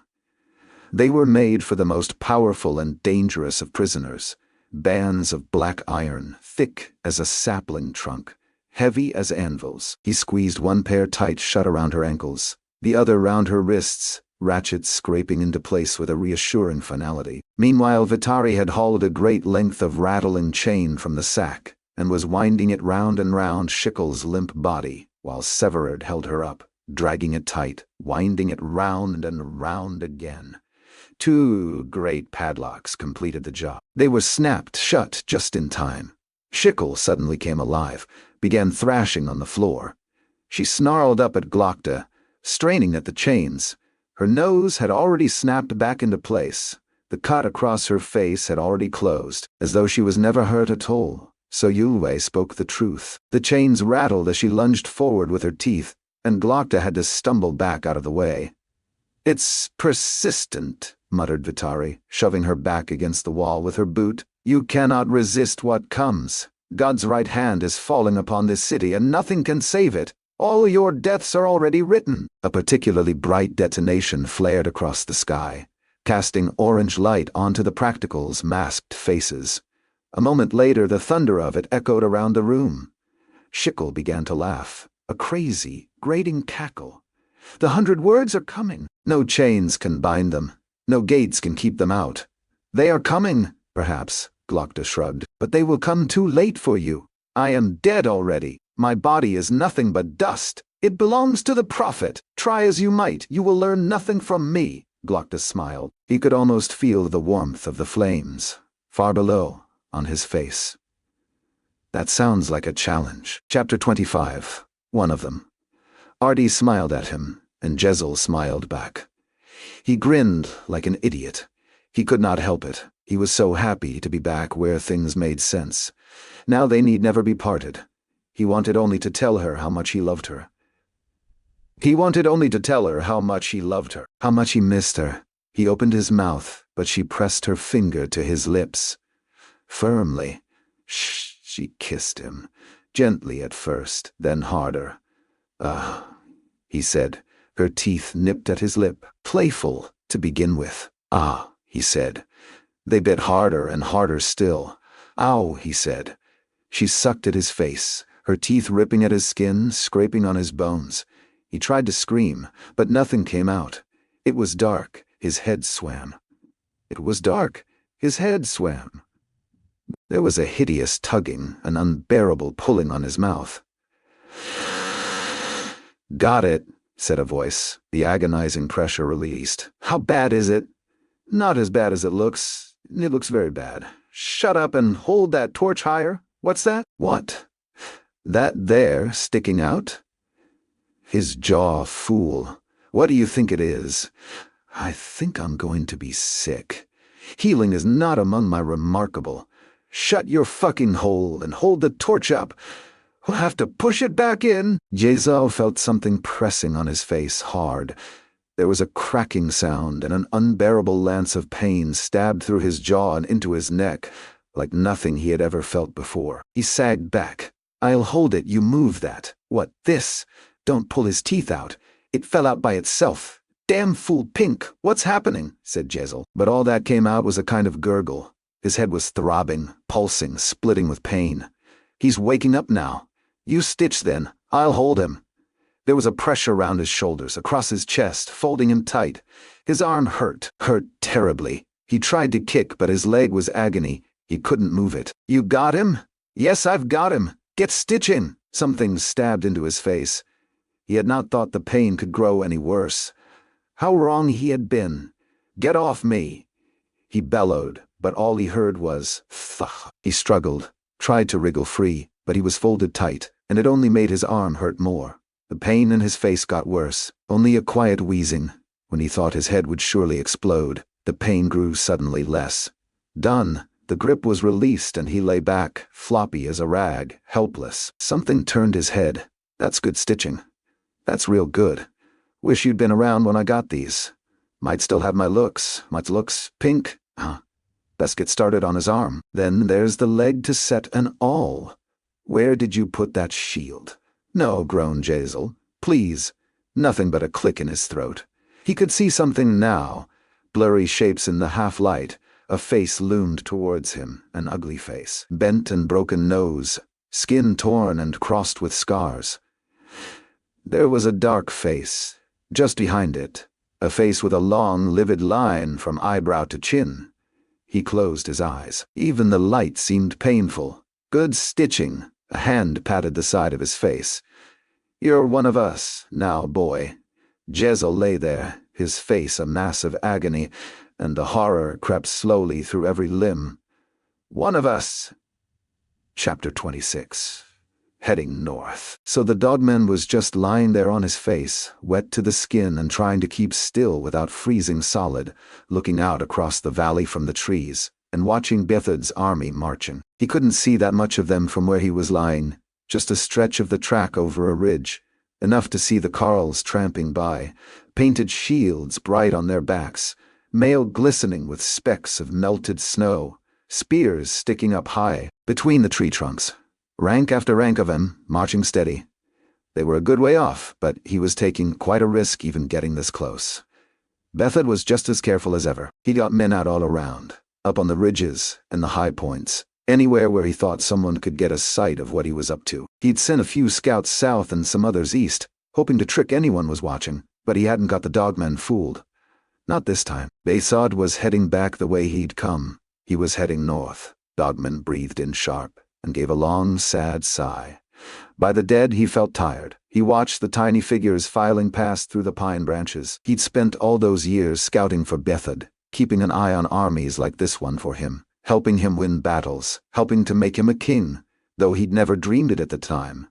In some ways, everything had changed. In others, it was just the same as ever. Here he was still, face down in the muck, with a sore neck from looking up. 10 years older, and not a day better off. He could hardly remember what his ambitions used to be. But this hadn't ever been among them, he was sure of that. All of that wind blown past, all that snow fallen, all that water flowed by, all that fighting, all that marching, all that waste. Lodgin gone, and Forley gone, and the candle burning down fast on the rest of him. Grim slithered through the frozen scrub beside him, propped himself on his elbows, and peered out towards the carles moving on the road. "Huh," he grunted. "Bethod's moving north," whispered Dogman. Grim nodded. "He's got scouts out all over, but he's heading north, no doubt. We'd best let Three Trees know." Another nod. Dogman lay there in the wet. "I'm getting tired." Grim looked up, lifted an eyebrow. "All this effort, and for what? Everything the same as ever. Whose side is it we're on now?" Dogman waved his hand over at the men slogging down the road. "We supposed to fight all this lot? When do we get a rest?" Grim shrugged his shoulders, squeezed his lips together like he was thinking about it. "When we're dead." And wasn't that the sorry truth? Took Dogman a while to find the others. They were nowhere near where they should have been by now. Being honest, they weren't far from where they were when he left. Dow was the first one he saw, sat on a big stone with the usual scowl on his face, glaring down into a gully. Dogman came up next to him, saw what he was looking at. The four Southerners clambering over the rocks, slow and clumsy as newborn calves. Toole and Three Trees were waiting for them at the bottom, looking mighty short on patience. "Bethod's heading north," said Dogman. "Good for him. Not surprised." Dow licked his teeth and spat. "He's beat every clan that dared face him. Made himself a king where there wasn't one before. Gone to war with the Union, and he's giving a kicking. He's turned the world on its head, the bastard. Nothing he does surprises me now, huh?" Dogman reckoned he was right enough there. "You lot ain't got far. No, we ain't. This is some right fucking baggage you've saddled us with here, and no mistake." He watched the four of them fumbling their way down the gully below, shaking his head like he'd never seen such a waste of flesh. Some right fucking baggage. "If you're telling me to feel shamed because I saved some lives that day, I don't." "What should I have done?" asked Dogman. "Left 'em to die? That's one idea. We'd be moving twice the speed without 'em, and eating the deal better and all." He flashed a nasty grin. "There's only one that I could find a use for." Dogman didn't have to ask which one. The girl was at the back. He could hardly see a woman's shape to her, all wrapped up as she was against the cold. But he could guess it was under there, and it made him nervous. Strange thing having a woman along. Quite the sorry rarity, since they went north over the mountains, all them months ago. Even seeing one seemed like some kind of a guilty treat. Dogman watched her clambering on the rocks, dirty face half turned towards them. Tough-looking girl, he thought. Seemed like she'd had her share of knocks. "I reckon she'd struggle," Dow muttered to himself. "I reckon she'd kick some." "All right, Dow," snapped Dogman. "Best calm yourself down, lover. You know how Three Trees feels about all that. You know what happened to his daughter? He'd cut your fucking fruits off if he heard you talking that way." "What?" Dow said, all innocence. "I'm just talking, aren't I? You can't hardly blame me for that. When's the last time any one of us had a woman?" Dogman frowned. He knew exactly when it was for him. Pretty much the last time he was ever warm. Curled up with Shari in front of the fire, smile on his face wide as the sea. Just before Bethod chucked him and Logan and all the rest of them in chains, then kicked him out into exile. He could still remember that last sight of her, mouth open wide with shock and fright as they dragged him from the blankets, naked and half asleep, squawking like a rooster that knows it's about to get its neck twisted. It had hurt to be dragged away from her. Not as bad as Scale kicking him in the fruits had hurt, mind you. A painful night, all in all, one he'd never thought to live through. The sting from the kicks had faded with time, but the ache of losing her never had done, quite. Dogman remembered the smell of her hair, the sound of her laugh, the feel of her back, pressed warm and soft against his belly while she slept. Well-used memories, picked over and worn thin like a favorite shirt. He remembered it like it was last night. He had to make himself stop thinking about it. "Don't know that my memory goes back that far," he grunted. "Nor mine," said Dow. "Ain't you getting tired of fucking your hand?" He peered back down the slope and smacked his lips. Had a light in his eyes that Dogman didn't much like the look of. Funny how you don't miss it so bad until you see it right in front of you. It's like holding out the meat to a hungry man so close he can smell it. "Don't tell me you ain't thinking the same thing." Dogman frowned at him. "I don't reckon I'm thinking quite the same as you are. Stick your cock in the snow if you have to. That should keep you cooled off. Dow grinned. I'll have to stick it in something soon, I can tell you that. Ah, came a wail from down the slope. Dogman started for his bow, staring to see if some of Bethod's scouts had caught them out. It was just the prince, slipped and fallen on his arse. Dow watched him rolling on his back, face all squashed up with scorn. He's some new kind of useless, that one, eh? All he does is slow us down to half the rate we need, whine louder than a hog giving birth, eat more'n his share and shit 5 times a day. Wes was helping him up, trying to brush some of the dirt off his coat. Well, not his coat. The coat that West had given him. Dogman still couldn't see why a clever man would do a damn fool thing like that. Not as cold as it was getting now, middle of winter and all. Why the hell would anyone follow that arsehole? Asked Dow, shaking his head. They say his father's the king of the Union hisself. What does it matter whose son y'are, if you ain't worth no more than a turd? I wouldn't piss on him if he was burning, the bastard. Dogman had to nod. Neither would he. They were all sat in a circle round where the fire would been if 3 trees had let them have one. He wouldn't, of course, for all the Southerners pleading. He wouldn't, no matter how cold it got. Not with Bethod's scouts about. It would have been good as shouting they were there at the tops of their voices.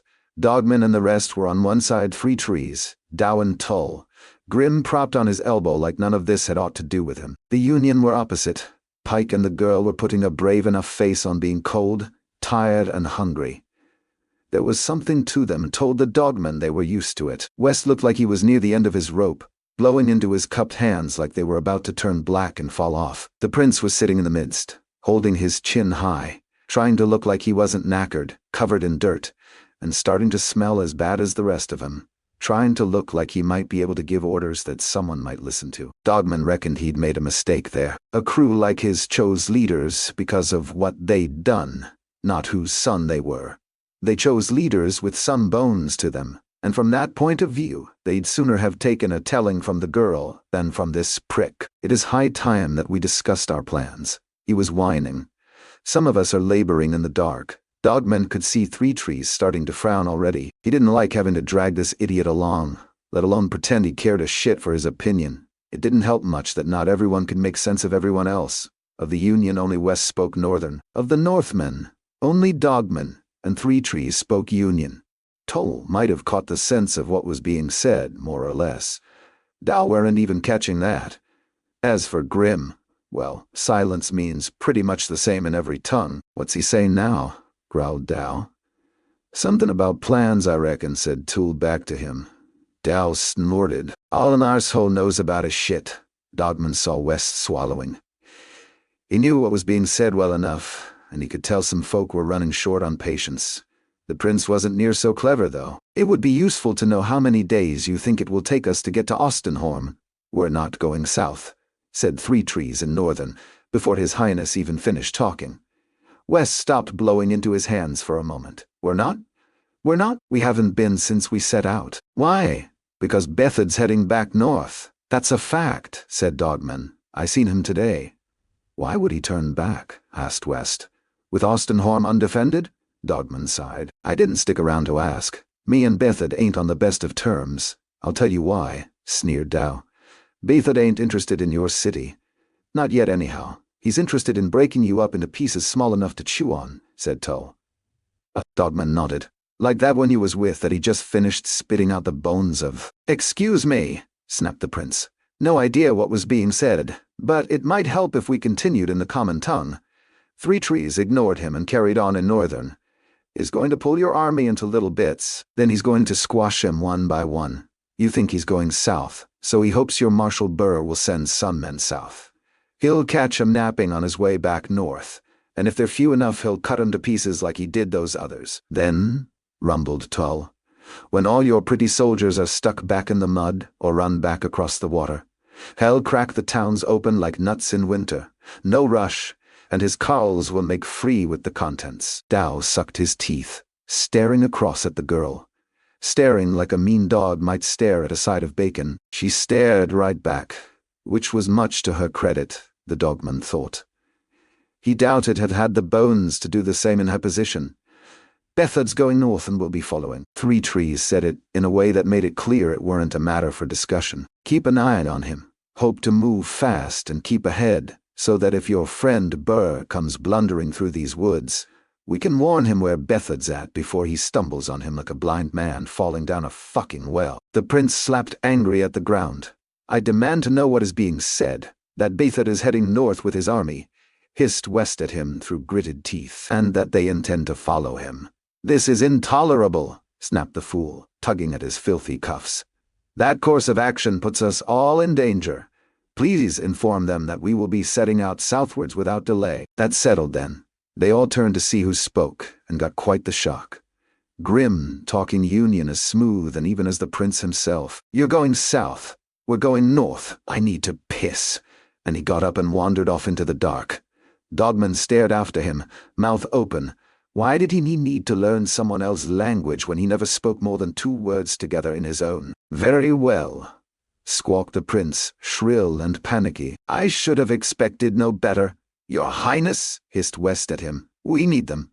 We won't make it to Ostenholm or anywhere else without their help. The girl's eyes slid sideways. Do you even know which way south is? Do you even know which way south is? Dogman stifled a chuckle, but the prince weren't laughing. We should head south, he snarled, dirty face twitching with anger. Three Trees snorted. The baggage don't get a vote, boy. Even supposing this was a voting band, which it ain't. He was finally speaking Union, but Dogman didn't reckon the prince would be too happy to know what was being said. You had your chance to give the orders, and look where it's got you. Not to mention those were fools enough to do what you told them. You'll not be adding any of our names to their list, I can tell you that. If you want to follow us, you'd best learn to keep up. If you want to give the orders, well, south is that way, said the Dogman, jerking his thumb into the woods. Good luck, Chapter 27. Scant mercy to Arch-Lector Sult, head of His Majesty's Inquisition. Your Eminence, the siege of Dagosca continues. 3 days in a row the Gurkish have made assaults against our walls, each one greater in size and determination. They strive to fill in our channel with boulders, to cross it with bridges, to scale our walls and bring rams against our gates. 3 times they have attacked, and 3 times we have thrown them back. Their losses have been heavy, but losses they can well afford. The Emperor's soldiers crawl like ants across the peninsula. Still, our men are bold. Our defenses are strong. Our resolve is unshakable, and Union vessels still ply the bay, keeping us well supplied. Be assured Dagosca will not fall. On a subject of lesser importance, you will, no doubt, be pleased to learn that the issue of Magister Ida has been put to rest. I had suspended her sentence while I considered the possibility of using her connection with the Gurkish against them. Unfortunately for her, the chances of such subtle measures bearing fruit have dropped away, leaving us with no further use for her. The sight of a woman's head decorating the battlements might have been detrimental to the morale of our troops. We, after all, are the civilized faction. The one-time Magister of the Guild of Spicers has therefore been dealt with quietly, but, I can assure you, quite finally. Neither one of us need spare her, or her failed conspiracy any further thought. As always, Your Eminence, I serve and obey. Sandan Glokta, Superior of Dagosca. It was quiet down by the water, quiet and dark and still. The gentle waves slapped at the supports of the wharf. The timbers of the boats creaked softly. A cool breeze washed in off the bay. The dark sea glittered in the moonlight under a sky dusted with stars. You could never guess that a few short hours ago men were dying in their hundreds less than half a mile away, that the air was split with screams of pain and fury, that even now the ruins of 2 great siege towers are still smoldering beyond the land walls, corpses scattered round them like leaves fallen in autumn. Glokta felt his neck click as he turned and squinted into the darkness. Practical Frost emerged from the shadows between 2 dark buildings, peering suspiciously around, herding a prisoner in front of him. Someone much smaller, hunched over and wrapped in a cloak with the hood up, arms secured behind them. The 2 figures crossed the dusty quay and came down the wharf, their footfalls clapping hollow on the wooden planks. "All right, Frost," said Glokta as the albino pulled his prisoner up. "I don't think we need that anymore." The white fist pulled back the cowl. In the pale moonlight, Carlotta Eider's face looked gaunt and wasted, full of sharp edges, with a set of black grazes across her hollow cheek. Her head had been shaved, after the fashion of confessed traitors, and without that weight of hair her skull seemed strangely small, almost childlike, her neck absurdly long and fragile, especially with a ring of angry bruises round it, the dark after-images left by the links of Vitara's chain. There was hardly any remnant of the sleek and masterful woman who had taken him by the hand in the Lord Governor's audience chamber. It seemed an age ago, a few weeks in the darkness, sleeping on the rotten floor of a sweltering cell, not knowing if you'll live another hour that can ruin the looks. "I should know." She lifted her chin at him, nostrils wide, eyes gleaming in black shadows. That mixture of fear and defiance that comes on some people when they know they are about to die. "Superior Glokta, I hardly dared hope I would see you again." Her words might have been jaunty, but there was no disguising the edge of fear in her voice. "What now? A rock tied round the legs and into the bay? Isn't that all a touch dramatic?" "It would be, but that isn't what I have in mind." He looked up at Frost and gave the barest of nods. Eider flinched, squeezing her eyes shut and biting on her lip, hunching her shoulders as she felt the hulking practical loom up behind her, waiting for the crushing blow on the back of the skull, the stabbing point between the shoulder blades, the choking wire across the throat, the terrible anticipation. Which shall it be? Frost raised his hand. There was a flash of metal in the darkness, then a gentle clicking as the key slid smoothly into Eider's manacles and unlocked them. She slowly prized open her eyes, slowly brought her hands round in front of her, blinked down as though she had never seen them before. "What's this?" "This is exactly what it appears to be." He nodded his head down the wharf. "This is a ship leaving for Westport on the next tide." "You have contacts in Westport." The tendons in her thin neck fluttered as she swallowed. "I have contacts everywhere." "Good. Then this is me setting you free." There was a long silence. "Free?" She lifted one hand to her head and rubbed absently at her stubbly scalp, staring at Glokta for a drawn-out moment. Not sure whether to believe it, and who can blame her? I'm not sure that I believe it. His Eminence must have mellowed beyond recognition. Glokta snorted. "Not likely. Salt knows nothing about this. If he did, I rather think we both might be swimming with rocks round our ankles." Her eyes narrowed. "The merchant queen judges the bargain. Then what's the price? The price is you're dead. You're forgotten. Put Dagoska from your mind, it's finished. Find some other people to save. The price is you leave the Union and never come back. Not ever. That's it. Why?" My favorite question. "Why do I do this?" he shrugged. "What does it matter? A woman lost in the desert should take such water as she is offered, no matter who it comes from." "Don't worry. I won't be saying no." She reached out suddenly, and Glokta half jerked away, but her fingertips only touched him gently on his cheek. They rested there for a moment, while his skin tingled, and his eye twitched, and his neck ached, perhaps, she whispered.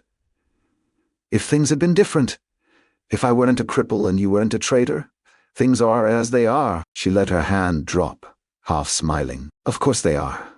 I would say I'll see you again. I'd rather you didn't."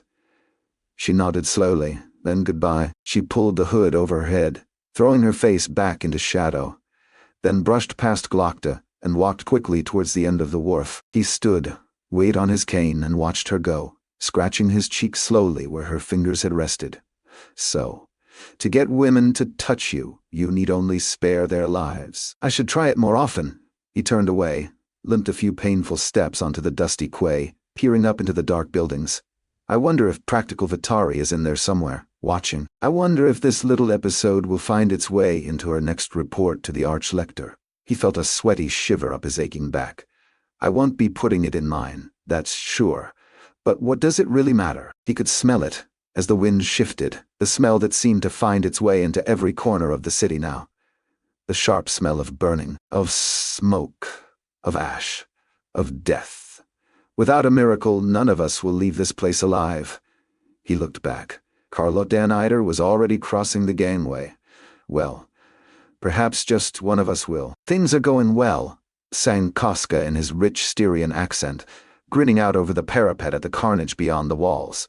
A good day's work yesterday, considering. A good day's work. Below them, on the other side of the ditch, the bare earth was scarred and burned, bristling with spent flatbow bolts like stubble on a brown chin. Everywhere, siege equipment lay wrecked and ruined. Broken ladders, fallen barrows spilling rocks, burned and shattered wicker screens, trampled into the hard dirt. The shell of one of the great siege towers was still half standing, a framework of blackened timbers sticking twisted from a heap of ash, scorched and tattered, leather flapping in the salt wind. We taught those Gurkish fuckers a lesson they won't soon forget. Eh, superior? What lesson? Muttered Severard. What lesson indeed? The dead learn nothing. The corpses were dotted about before the Gurkish front line, 200 strides or so from the land walls. They were scattered across the no-man's land between, surrounded by a flotsam of broken weapons and armor. They had dropped so heavily just before the ditch that you could almost have walked from the sea on one side of the peninsula to the sea on the other without once stepping on the earth.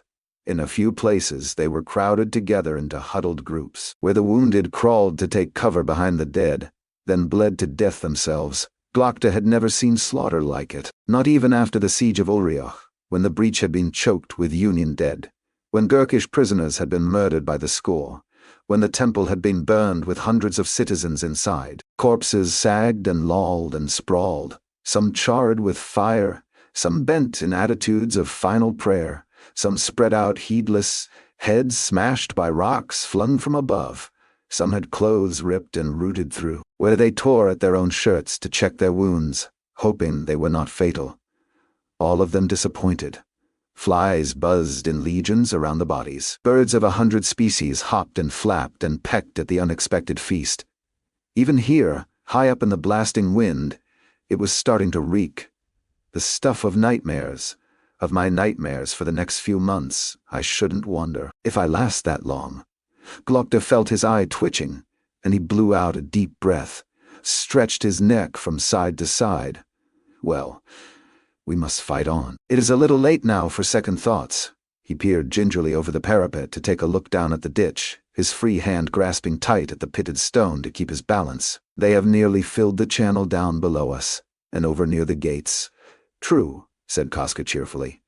They drag up their boxes of rocks and try to tip them in. We can only kill them so fast that channel is our best defense. True again. It was a good idea. But nothing lasts forever. Without it there is nothing to stop the Gurkish mounting ladders, rolling up rams, mining under our walls even. It might be necessary to organize a sortie of some kind. Dig it back out. Koska rolled his dark eyes sideways, lowered from the wall by ropes, slaving in the darkness, not 200 strides from the Gurkish positions. Was that what you had in mind? Something like that. Then I wish you luck with it, Glokta snorted. I would go, of course. He'd tapped his leg with his cane, but I'm afraid my days of heroics are far behind me. Lucky for you, hardly. We should build a barricade behind the gates. That is our weakest point. A half circle, I would guess. Some 100 strides across, would make an effective killing ground. If they managed to break through, we might still contain them there, long enough to push them back. Pushing them back. Koska scratched at the rash on his neck. I'm sure the volunteers will be falling over each other for that duty when the time comes. Still, I'll see it done. You have to admire them. General Visbrook strode up to the parapet, his hands clasped tightly behind his impeccably pressed uniform. I'm surprised he finds the time for presentation, with things as they are. Still, we all cling to what we can. He shook his head as he peered down at the corpses. Some courage to come at us like this, over and over, against defenses so strong and so well manned. I've rarely seen men so willing to give their lives. They have that most strange and dangerous of qualities, said Koska. They think they're in the right. Visbrook stared sternly out from under his brows. It is we who are in the right, if you like. The mercenary grinned sideways at Glokta, but I think the rest of us long ago gave up on the idea that there's any such thing. The plucky Gurkish come on with their barrows, and it's my job to shoot them full of arrows. He barked out a sharp laugh. I don't think that's amusing, snapped Visbrook. A fallen opponent should be treated with respect. Why? Because it could be any one of us rotting in the sun, and probably soon will be. Koska only laughed the louder and clapped Visbrook on the arm. Now you're getting it. If I've learned one thing from 20 years of warfare, is that you have to look at the funny side. Glokta watched the Styrian chuckling at the battlefield, trying to decide when would be the best time to change sides, trying to work out how good a fight to give the Gurkish before they pay better than I do. There's more than Rhines in that scabby head, but for the moment we cannot do without him. He glanced at General Visbrook, who had moved further down the walkway to sulk on his own. Our plump friend has neither the brains nor the bravery to hold this city for longer than a week. He felt a hand on his shoulder, and turned back to Koska. What? He snapped. Muttered the mercenary, pointing up into the blue sky. Glokta followed his finger. There was a black spot up there, not far above them. But moving upwards, what is that? A bird. It had peaked now, and was coming down. Realization dawned suddenly. A stone from a catapult. It grew larger as it fell, tumbling over and over, seeming to move with ridiculous slowness, as if sinking through water, its total silence adding to the sense of unreality. Glokta watched it, open-mouthed. They all did. An air of terrible expectancy settled on the walls. It was impossible to tell exactly where the stone was going to fall. Men began to scatter this way and that along the walkway, clattering, scuffling, gasping, and squealing, tossing away weapons. Fuck, whispered Severud, throwing himself face down on the stones. Glokta stayed where he was, his eyes locked on that one dark spot in the bright sky. Is it coming for me? Several tons of rock? About to splatter my remains across the city? What a ludicrously random way to die. He felt his mouth twitch up in a faint smile. There was a deafening crash as a section of parapet was ripped apart nearby, sending out a cloud of dust and flinging chunks of stone into the air. Splinters whizzed around them. A soldier not 10 strides away was neatly decapitated by a flying block. His headless body swayed for a moment on its feet before its knees buckled and it toppled backwards off the wall. The missile crashed down somewhere in the lower city, smashing through the shacks, bouncing and rolling, flinging shattered timbers up like matchsticks, leaving a trail of destruction in its wake. Glokta blinked and swallowed. His ears were still ringing, but he could hear someone shouting. A strange voice, a Styrian accent, Koska. That the best you can do, you fuckers. I'm still here. The Gurkish are bombarding us. Visbrook was squealing pointlessly, squatting down behind the parapet with his hands clasped over his head, a layer of light dust across the shoulders of his uniform. Solid shot from their catapults. You don't say, muttered Glokta. There was another mighty crash as a second rock struck the walls further down and burst apart in a shower of fragments, hurling stones the size of skulls into the water below. The very walkway beneath Glokta's feet seemed to tremble with the force of it. They're coming again! Koska was roaring at the very top of his voice. Man the walls! To the walls! Men began to hurry past. Natives, mercenaries, Union soldiers, all side by side, cranking their flatbows, handing out bolts, shouting and calling to one another in a confusion of different languages. Koska moved among them, slapping backs, shaking his fist, snarling and laughing with not the slightest sign of fear. A most inspiring leader for a half-mad drunkard. Fuck this, hissed Severud in Glokta's ear. I'm no damn soldier, neither am I, anymore, but I can still enjoy a show. He limped up to the parapet and peered out. This time he saw the catapult's great arm fly up in the distant haze. The distance was poorly judged this time, and it sailed high overhead. Glokta winced at a twinge in his neck as he followed it with his eyes. It crashed down not far short of the upper city's walls with a deep boom, throwing chunks of stone far into the slums. A great horn sounded behind the Gurkish lines, a throbbing, rumbling blast. Drums followed behind, thumping together like monstrous footsteps. Here they come! Roared Koska. Ready with your bows! Glokta heard the order echoing across the walls, and a moment later the battlements on the towers bristled with loaded flatbows, the bright points of the bolts glinting in the harsh sun. The great wicker shields that marked the Gurkish lines began slowly, steadily, to move forwards, edging across the blighted no-man's land towards them, and behind, no doubt, Gurkish soldiers crawl like ants. Glokta's hand clutched the stone of the parapet painfully tight as he watched them come on, his heart beating almost as loud as the Gurkish drums. Fear or excitement? Is there a difference? When was the last time I felt such a bittersweet thrill? Speaking before the open council, leading a charge of the king's cavalry, fighting in the contest before the roaring crowds. The screens were coming steadily closer, still in an even row across the peninsula.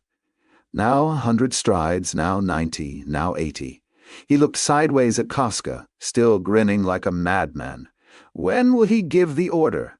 60, 50, now, roared the Styrian. Fire! There was a mighty rattling along the walls as the flatbows were loosed in one great volley, peppering the screens, the ground around them, the corpses, and any Gurkish unlucky enough to have left some part of their body visible. Men knelt behind the parapet and began to reload, fumbling with bolts, cranking handles, sweating and straining.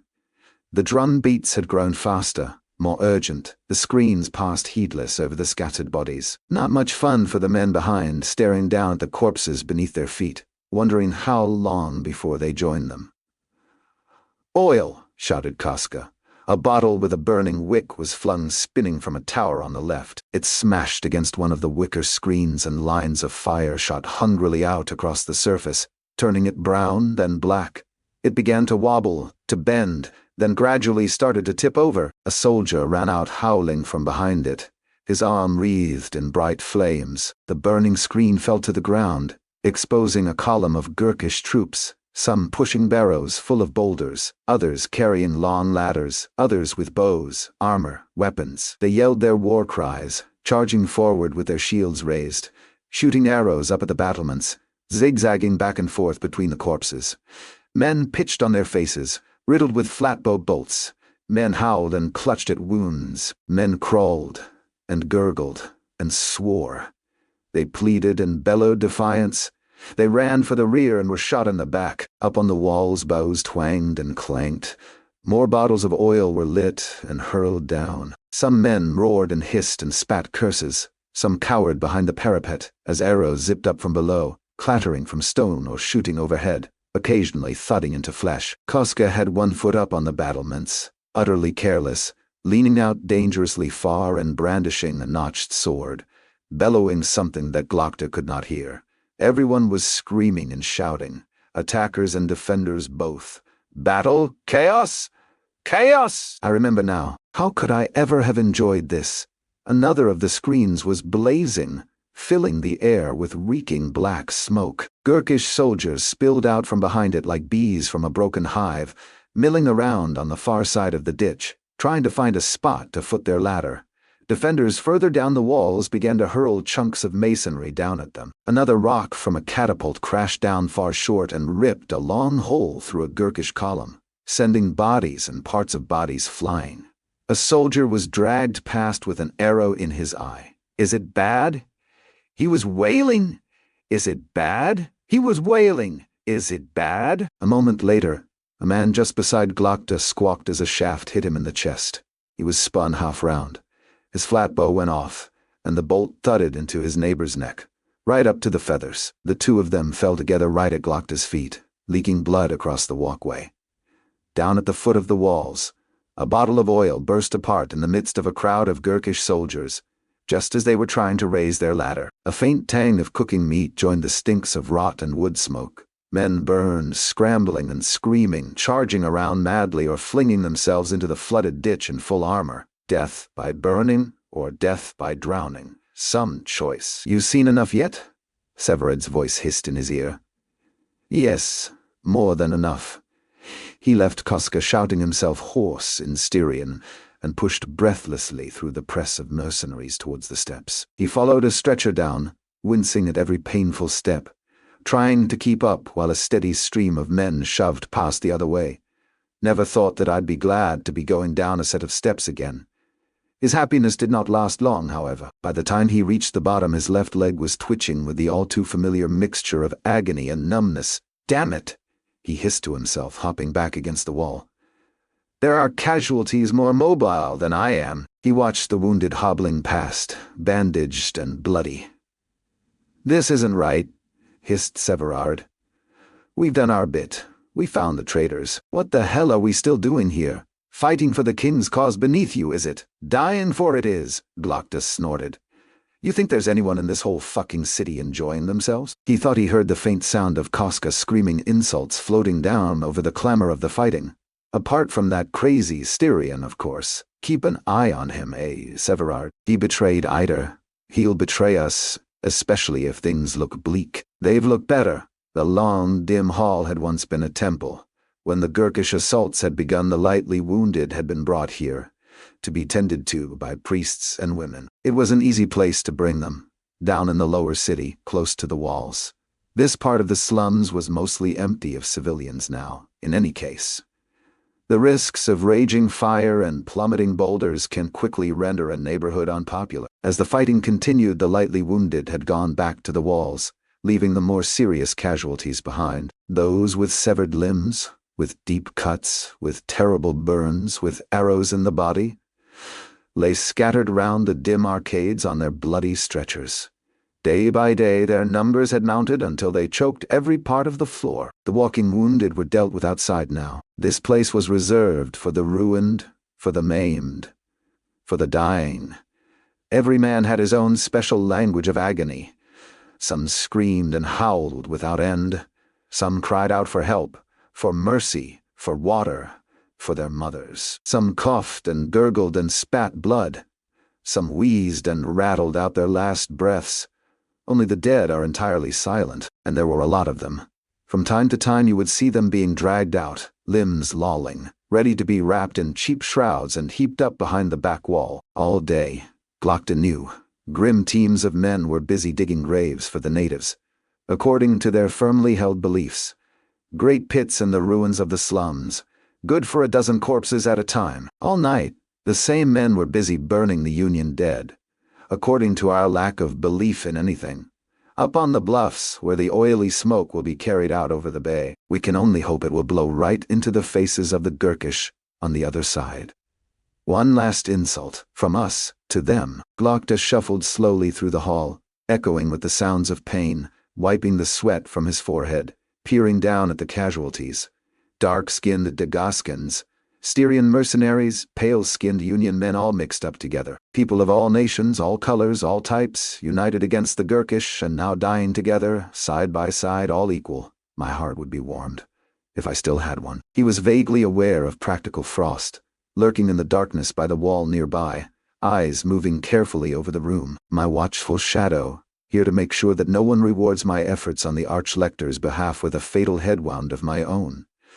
A small section at the back of the temple had been curtained off for surgery, or as close as they can get here. Hack and slash with saw or knife, legs off at the knee, arms at the shoulder. The loudest screams in the whole place came from behind those dirty curtains. Desperate, slobbering wails, hardly any less brutal than what's happening on the other side of the land walls. Glokta could see Kadia working through a gap, his white robe spattered, smeared, turned grubby brown with blood. He was squinting down at some glistening meat while he cut away at it with a blade. The stump of a leg, perhaps. The screams bubbled to a stop. "He's dead," said the Haddish simply, tossing his knife down on the table and wiping his bloody hands on a rag. "Bring in the next one." He lifted the curtain and pushed his way through. Then he saw Glokta. "Ah, the author of our woes. Have you come to feed your guilt, superior? No? I came to see if I have any. And do you? A good question. Do I?" He looked down at a young man lying on dirty straw by the wall, wedged in between two others. His face was waxy pale, eyes glassy, lips moving rapidly as he mumbled some meaningless nonsense to himself. His leg was off just above the knee, the stump bound with a bloody dressing, a belt buckled tight round the thigh. His chances of survival? Slim to none. A last few hours in agony and squalor, listening to the groans of his fellows. A young life snuffed out long before his time, and blah, blah, blah. Glokta raised his eyebrows. He felt nothing but a mild distaste. No more than he might have had the dying man been a heap of rubbish. "No," he said. Kadia looked down at his own bloody hands. "Then God has truly blessed you," he muttered. "Not everyone has your stomach. I don't know. Your people have been fighting well. Dying well, you mean." Glokta's laughter hacked at the heavy air. "Come now. There's no such thing as dying well. He glanced round at the endless wounded. I'd have thought that you of all people would have learned that by now. Ardee did not laugh. How much of this do you think we can stand? Losing heart, eh, Haddish? As with so many things in life, heroic last stands are a great deal more appealing in concept than in reality. The dashing young Colonel Glokta could have told us that, dragged away from the bridge with the remains of his leg barely attached, his notions of how the world works radically altered. Your concern is touching, superior, but I'm used to disappointments. Believe me, I will live with this one. The question remains, how long can we hold out? If the sea lanes stay open and we can be supplied by ship, if the Gurkish cannot find a way round the land walls, if we can stick together and keep our heads, we could hold out here for weeks. Hold out for what? Glokta paused. For what indeed? Perhaps the Gurkish will lose heart. Ha! Snorted Ardee. The Gurkish have no hearts. They did not subdue old Kanta with half measures. No, the Emperor has spoken, and will not be denied. Then we must hope that the war will be quickly settled in the north, and that Union forces will come to our aid. An utterly futile hope. It will be months before matters are settled in Angland. Even when they are, the army will be in no state to fight. We are on our own, and when might we expect such help? When the stars go out? When the sky falls in? When I run a mile with a smile on my face? If I had all the answers, I'd hardly have joined the Inquisition, snapped Glokta. Perhaps you should pray for divine help. A mighty wave to wash the Gurkish away would suit nicely. Who was it told me that miracles happen? Ardee nodded slowly. Perhaps we should both pray. I fear there is more chance of aid from my god than your master's. Another stretcher was carried past. A squealing Styrian stretched out on it with an arrow in his stomach. I must go. Ardee swept away, and the curtain dropped back behind him. Glokta frowned at it. And so the doubts begin. The Gurkish slowly tighten their grip on the city. Our doom draws nearer, and every man sees it. A strange thing, death. Far away you can laugh at it. But as it comes closer, it looks worse and worse. Close enough to touch, and no one laughs.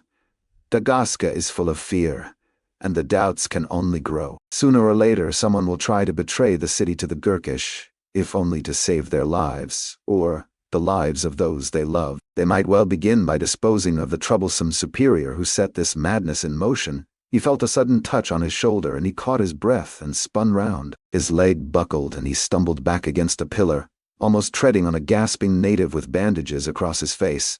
Vitari was standing behind him, frowning. Damn it! Glokta bit on his lip with his remaining teeth against a searing spasm in his leg. Didn't anyone ever teach you not to sneak up on people? They taught me the opposite. I need to talk to you. Then talk. Just don't touch me again. She eyed the wounded. Not here. Alone. Oh, come now. What can you have to say to me that you can't say in front of a room full of dying heroes? You'll find out when we get outside. A chain around the throat, nice and tight, courtesy of His Eminence, or merely some chat about the weather. Glokta felt himself smiling. I can hardly wait to find out. He held one hand up to Frost, and the albino faded back into the shadows. Then he limped after Vitari, threading their way through the groaning casualties, and out through the door at the back, into the open air. The sharp smell of sweat swapped for the sharp smell of burning, and something else long, lozenge shapes was stacked up shoulder-high against the wall of the temple, swathed in rough grey cloth, some of it spotted and stained with brown blood. A whole heap of them, corpses waiting patiently to be buried. This morning's harvest. What a wonderfully macabre spot for a pleasant little chat. I could hardly have picked a better. So, how are you enjoying the siege? It's a bit noisy for my taste, but your friend Koska seems to like it. Where's Ida? What? Snapped Glokta, stalling for time while he thought about how to answer. I hardly expected her to find out about that so soon. Ida, you remember? Dressed like an expensive whore? Adornment to the city's ruling council? Tried to betray us to the Gurkish, her cells empty. Why? Oh, her. She's at sea. True. With 50 strides of good chain round her. False.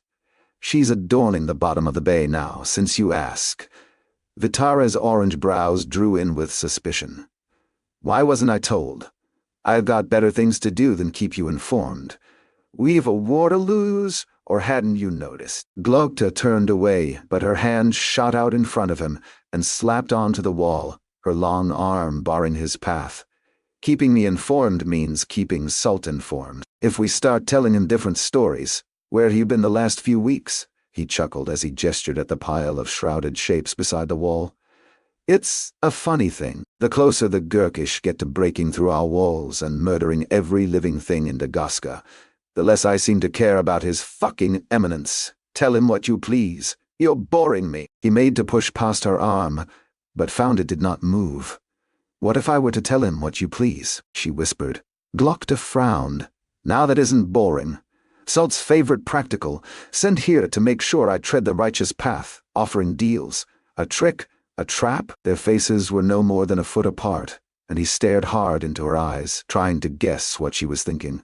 Is there just the slightest trace of desperation there? Could the motive be nothing more than simple self-preservation? When you lose the instinct yourself, it's hard to remember how powerful it is for everyone else. He felt himself starting to smile. Yes, I see it now. You thought you'd be recalled once the traitors had been found, didn't you? You thought Salt would arrange a nice little boat home. But now there are no boats for anyone. And you're worried your kindly uncle's forgotten all about you. That you've been tossed to the Gurkish with the rest of the damn dog meat. Vitari's eyes narrowed. Let me tell you a secret. I didn't choose to be here any more than you did, but I learned a long time ago that when Salt tells you to do a thing, you'd better look like you did it. All I care about is getting out of here alive. She moved even closer. Can we help each other? Can we indeed? I wonder. All right then. I dare say I can squeeze one extra friend into the social world that is my life. I'll see what I can do for you. You'll see what you can do. That's the best you'll get. The fact is, I'm not much good at helping people. Out of practice, you see. He leered his toothless grin in her face, lifted her slack arm out of the way with his cane, then hobbled past the heap of bodies and back towards the temple door. What shall I tell Salt about Ida? Tell him the truth, Glokta called over his shoulder. Tell him she's dead. Tell him we all are. Chapter 28. So this is pain. Where am I? Asked Jezal, only his jaw would not move. The cartwheels squealed as they turned, everything blinding bright and blurry, sound and light digging into his aching skull. He tried to swallow, but could not. He tried to raise his head. Pain stabbed through his neck and his stomach heaved. Help! He squealed, but nothing came out beyond a bubbling croak. What had happened? Painful sky above, painful boards underneath. He was lying in a cart, head on a scratchy sack, bouncing and jolting. There had been a fight, he remembered that. A fight among the stones. Someone had called out.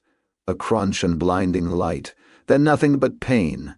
Even trying to think was painful. He lifted his arm to feel his face, but found that he couldn't. He tried to shift his legs, to push himself up, but he couldn't do that either. He worked his mouth, grunting, moaning. His tongue was unfamiliar, 3 times its usual size, like a bloody lump of ham that had been shoved between his jaws, filling his mouth so he could hardly breathe. The right side of his face was a mask of agony.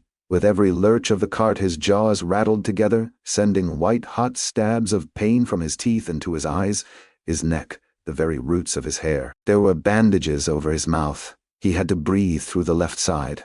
But even the air moving in his throat was painful. Panic started to claw at him. Every part of his body was screaming. One arm was bound tight across his chest, but he clutched weakly at the side of the cart with the other, trying to do something. Anything. His eyes bulging, heart hammering, breath snorting in his nose. Goo! He growled. Grr! And the more he tried to speak, the more the pain grew and grew, until it seemed his face would split, until it seemed his skull would fly apart easy. A scarred face swam into view above. Jezal grabbed at him, wildly, and the Northman caught his hand in his own big paw and squeezed it tight. Easy now and listen to me. It hurts, yes. Seems like more than you can take, but it isn't. You think you're going to die, but you won't. Listen to me because I've been there, and I know. Each minute, each hour, each day, it gets better. He felt Ninefinger's other hand on his shoulder, pushing him gently back down into the cart. All you got to do is lie there, and it gets better. You understand? You got the light duty, you lucky bastard. Jezal let his limbs go heavy. All he had to do was lie there. He squeezed the big hand, and the hand squeezed back. The pain seemed less, awful still, but within his control. His breath slowed. His eyes closed. The wind cut over the cold plain, plucking at the short grass, tugging at Jezal's tattered coat, at his greasy hair, at his dirty bandages, but he ignored it. He sat, his back against the wheel of the cart, and stared down wide-eyed at his leg. A broken length of spear shaft had been strapped to either side, wrapped round and round with strips of torn-up cloth, held firmly and painfully straight. His arm was no better, sandwiched between two slats from a shield and bound tightly across his chest, the white hand dangling, fingers numb and useless as sausages. Pitiful, improvised efforts at medicine that Jezal could never see working. They might almost have seemed amusing, had he not been the unfortunate patient. He would surely never recover. He was broken, shattered, ruined. Would he be now a cripple of the kind he avoided on the street corners of Adua, war-wounded, ragged and dirty, shoving their stumps in the faces of passers-by, holding their crabbing palms out for coppers, uncomfortable reminders that there was a dark side to soldiering that one would rather not think about? Would he be now a cripple-like, and a horrible coldness crept over him like Sandan Glokta? He tried to shift his leg and groaned at the pain. Would he walk for the rest of his life with a stick, a shambling horror, shunned and avoided? A salutary lesson, pointed at and whispered of, "There goes Jezal Dan Luther. He used to be a promising man, a handsome man. He won a contest and the crowd cheered for him. Who would believe it? What a waste. What a shame. Here he comes, let's move on."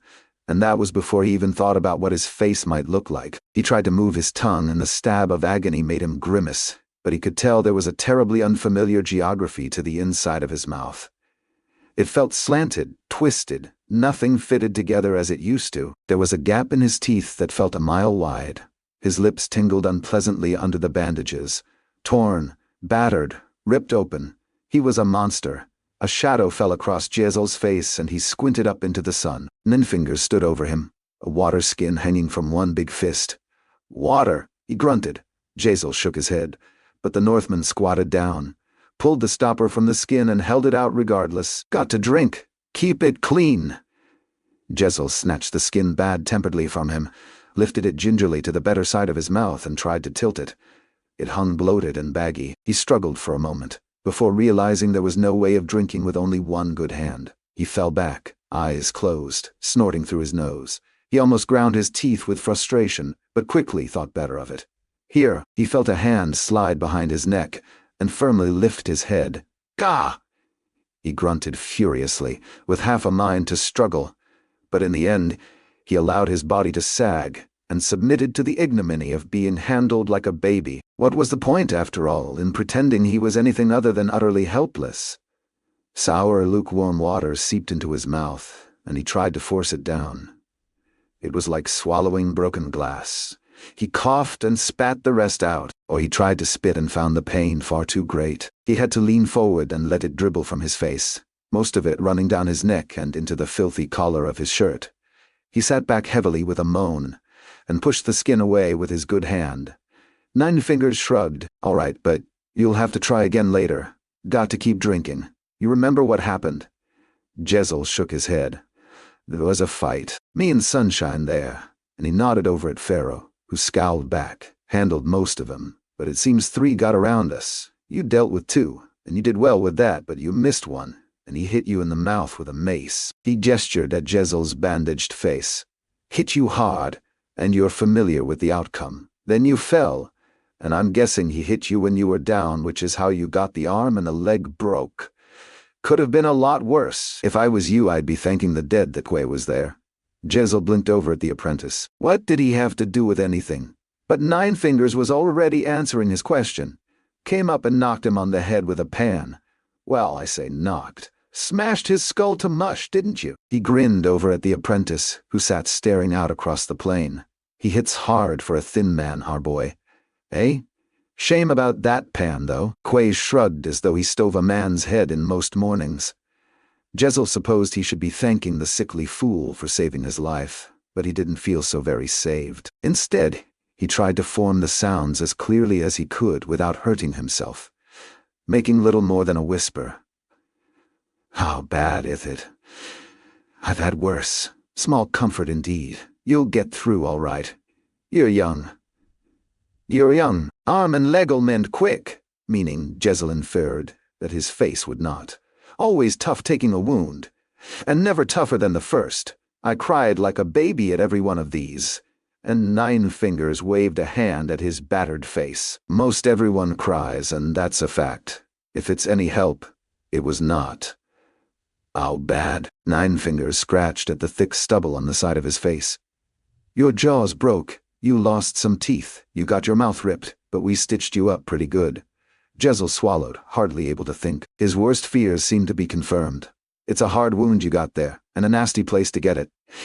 In your mouth, so you can't eat, can't drink, can't hardly talk without pain. Can't kiss either, of course, though that shouldn't be a problem out here, eh?" The Northman grinned, but Jezal was in no mood to join him. "A bad wound, all right.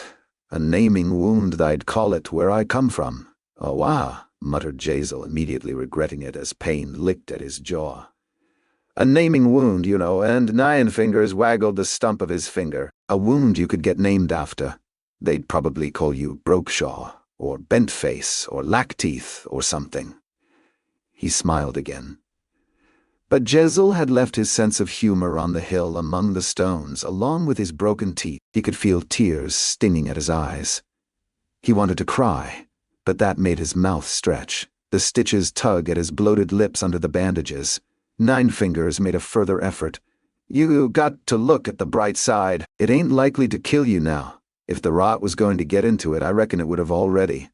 Jezal gawped, horrified, eyes going wider and wider as the implications of that last utterance sank in. His jaw would surely have dropped, had it not been shattered and bound tightly to his face. Wasn't likely to kill him. The possibility of the wound going bad had never even occurred. Rot in his mouth? "I'm not helping, am I?"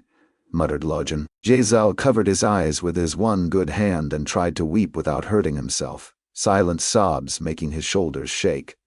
They had stopped on the shore of a wide lake. Choppy gray water under a dark sky, heavy with bruises. Brooding water, brooding sky, all seeming full of secrets, full of threats. Sullen waves slapped at the cold shingle. Sullen birds croaked to one another above the water. Sullen pain pulsed through every corner of Jezal's body and would not stop.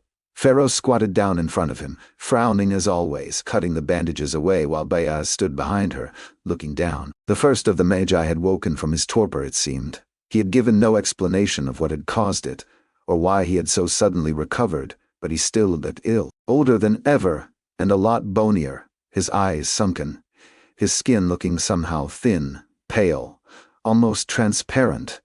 But Jezal had no sympathy to spare, especially not for the architect of this disaster. "Where are we?" he muttered, through the twinges. It was less painful to talk than it had been, but he still had to speak quietly, carefully, the words thick and stumbling like some village half-wits. Bayaz nodded over his shoulder towards the great expanse of water. "This is the first of the 3 lakes. We are well on the way to Alcus. More than half of our journey is behind us, I would say." Jezal swallowed. Halfway was hardly the greatest reassurance he could have asked for.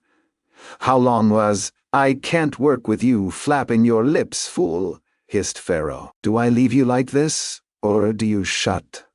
Jezal, shut up. She peeled the dressing carefully from his face, peered down at the brown blood on the cloth, sniffed it, wrinkled her nose and tossed it away, then stared angrily at his mouth for a moment. He swallowed, watching her dark face for any sign of what she might be thinking. He would have given his teeth for a mirror at that moment, if he had still had a full set. "How bad is it?" he muttered at her, tasting blood on his tongue. She scowled up at him.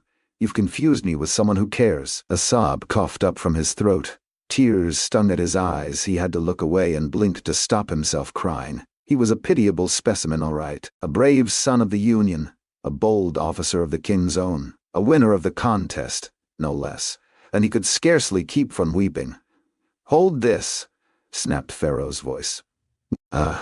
He whispered, trying to press the sobs down into his chest and stop them cracking his voice. He held one end of the fresh bandage against his face, while she wrapped it round his head and under his jaw, round and round, holding his mouth near shut.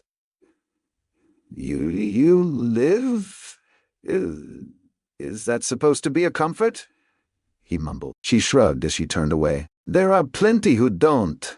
Jezal almost envied them as he watched her stalk off through the waving grass. How he wished Ardee was here. He remembered the last sight of her looking up at him in the soft rain with that crooked smile. She would never have left him like this, helpless and in pain.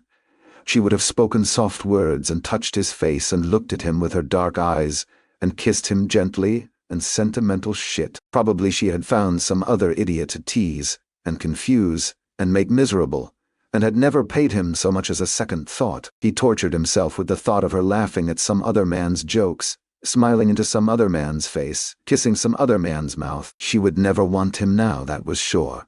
No one would want him. He felt his lip trembling again, his eyes tingling. All the great heroes of old, the great kings, the great generals, they all faced adversity from time to time. Jezal looked up. He had almost forgotten that Bayaz was there. Suffering is what gives a man strength, my boy, just as the steel most hammered turns out the hardest. The old man winced as he squatted down beside Jezal. Anyone can face ease and success with confidence. It is the way we face trouble and misfortune that defines us. Self-pity goes with selfishness, and there is nothing more to be deplored in a leader than that. Selfishness belongs to children and to half-wits. A great leader puts others before himself. You would be surprised how acting so makes it easier to bear one's own troubles. In order to act like a king, one need only treat everyone else like one. And he placed a hand on Jezal's shoulder. Perhaps it was supposed to be a fatherly and reassuring touch, but he could feel it trembling through his shirt. Bayaz let it rest there for a moment, as though he had not the strength to move it, then pushed himself slowly up, stretched his legs, and shuffled off. Jezal stared vacantly after him. A few weeks ago he would have been left fuming silently by such a lecture. Now he sat limp and absorbed it meekly. He hardly knew who he was anymore. It was difficult to maintain any sense of superiority in the face of his utter dependence on other people, and people of whom, until recently, he had held such a very low opinion. He was no longer any illusions. Without Pharaoh's savage doctoring and Nine Fingers' clumsy nursing, he would most likely have been dead. The Northman was walking over, boots crunching in the shingle. Time to go back in the cart. Time for more squeaking and jolting. Time for more pain. Jezal gave a long, ragged, self-pitying sigh, but stopped himself halfway through. Self-pity was for children and half-wits. All right, you know the drill. Jezal leaned forward and Nine Fingers hooked his arm behind his back, the other under his knees, lifted him up over the side of the cart without even breathing hard, and dumped him unceremoniously among the supplies. Jezal caught his big, dirty, three-fingered hand as he was moving away, and the Northman turned to look at him, one heavy brow lifted. Jezal swallowed. "Thank you," he muttered. "What? For this? For everything?" Nine Fingers looked at him for a long moment, then shrugged. "Nothing to it. You treat folk the way you'd want to be treated, and you can't go far wrong. That's what my father told me. Forgot that advice for a long time, and I done things I can never make up for." He gave a long sigh. "Still, it doesn't hurt to try. My experience, you get what you give in the end." Jezal blinked at Nine Fingers' broad back as he walked over to his horse. "You treat folk the way you'd want to be treated." Could Jezal honestly say that he had ever done that much? He thought about it as the cart set off, Axel's shrieking carelessly at first, and then with deepening worry. He had bullied his juniors, pandered to his seniors. He had often screwed money from friends who could not afford it, had taken advantage of girls, then brushed them off. He had never once thanked his friend West for any of his help, and would happily have bedded his sister behind his back if she had let him. He realized, with increasing horror, that he could scarcely think of a single selfless thing that he had ever done. He shifted uncomfortably against the sacks of fodder in the cart. You get what you give in the long run, and manners cost nothing. From now on he would think of others first. He would treat everyone as if they were his equal. But later, of course, there would be plenty of time to be a better man when he could eat again. He touched one hand to the bandages on his face, scratched absently at them, then had to stop himself. Bayaz was riding just behind the cart, looking out across the water. "You saw it?" Jezal muttered at him. "Saw what? This?" He jabbed a finger at his face. "Ah, that. Yes, I saw it.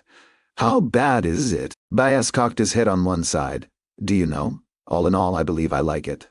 You like it, not now, perhaps, but the stitches will come out, the swelling will go down, the bruises will fade, the scabs will heal and drop away. I would guess your jaw will never quite regain its shape, and your teeth, of course, will not grow back. But what you lose in boyish charm you will gain, I have no doubt, in a certain danger, a flair, a rugged mystery. People respect a man who has seen action, and your appearance will be very far from ruined. I dare say girls could still be persuaded to swoon for you, if you were to do anything worth swooning over." He nodded thoughtfully. "Yes. All in all, I think it will serve." "Serve?" muttered Jezal, one hand pressed against his bandages. "Serve what?" But Bayaz's mind had wandered off. Herod the Great had a scar, you know, across his cheek, and it never did him any harm. You don't see it on the statues, of course, but people respected him the more for it in life. Truly a great man, Herod. He had a shining reputation for being fair and trustworthy, and indeed he often was. But he knew how not to be, when the situation demanded it. The Magus chuckled to himself. "Did I tell you of the time he invited his two greatest enemies to negotiate with him? He had them feuding one with the other before the day was out, and later they destroyed each other's armies in battle, leaving him to claim victory over both without striking a blow. He knew, you see, that Ardee had a beautiful wife." Jezal lay back in the cart. Bayaz had in fact told him that story before, but there seemed no purpose in saying so. He was actually enjoying hearing it for a second time, and it was hardly as though there was anything better for him to do. There was something calming in the repetitive droning of the old man's deep voice, especially now the sun was breaking through the clouds. His mouth was barely even hurting, if he kept it still. So Jezal lay back against a sack of straw, head turned to the side, rocking gently with the movement of the cart, and watched the land slide by. Watched the wind in the grass. Watched the sun on the water. That's it for today's video. The next part arrives tomorrow. Subscribe so you don't miss it.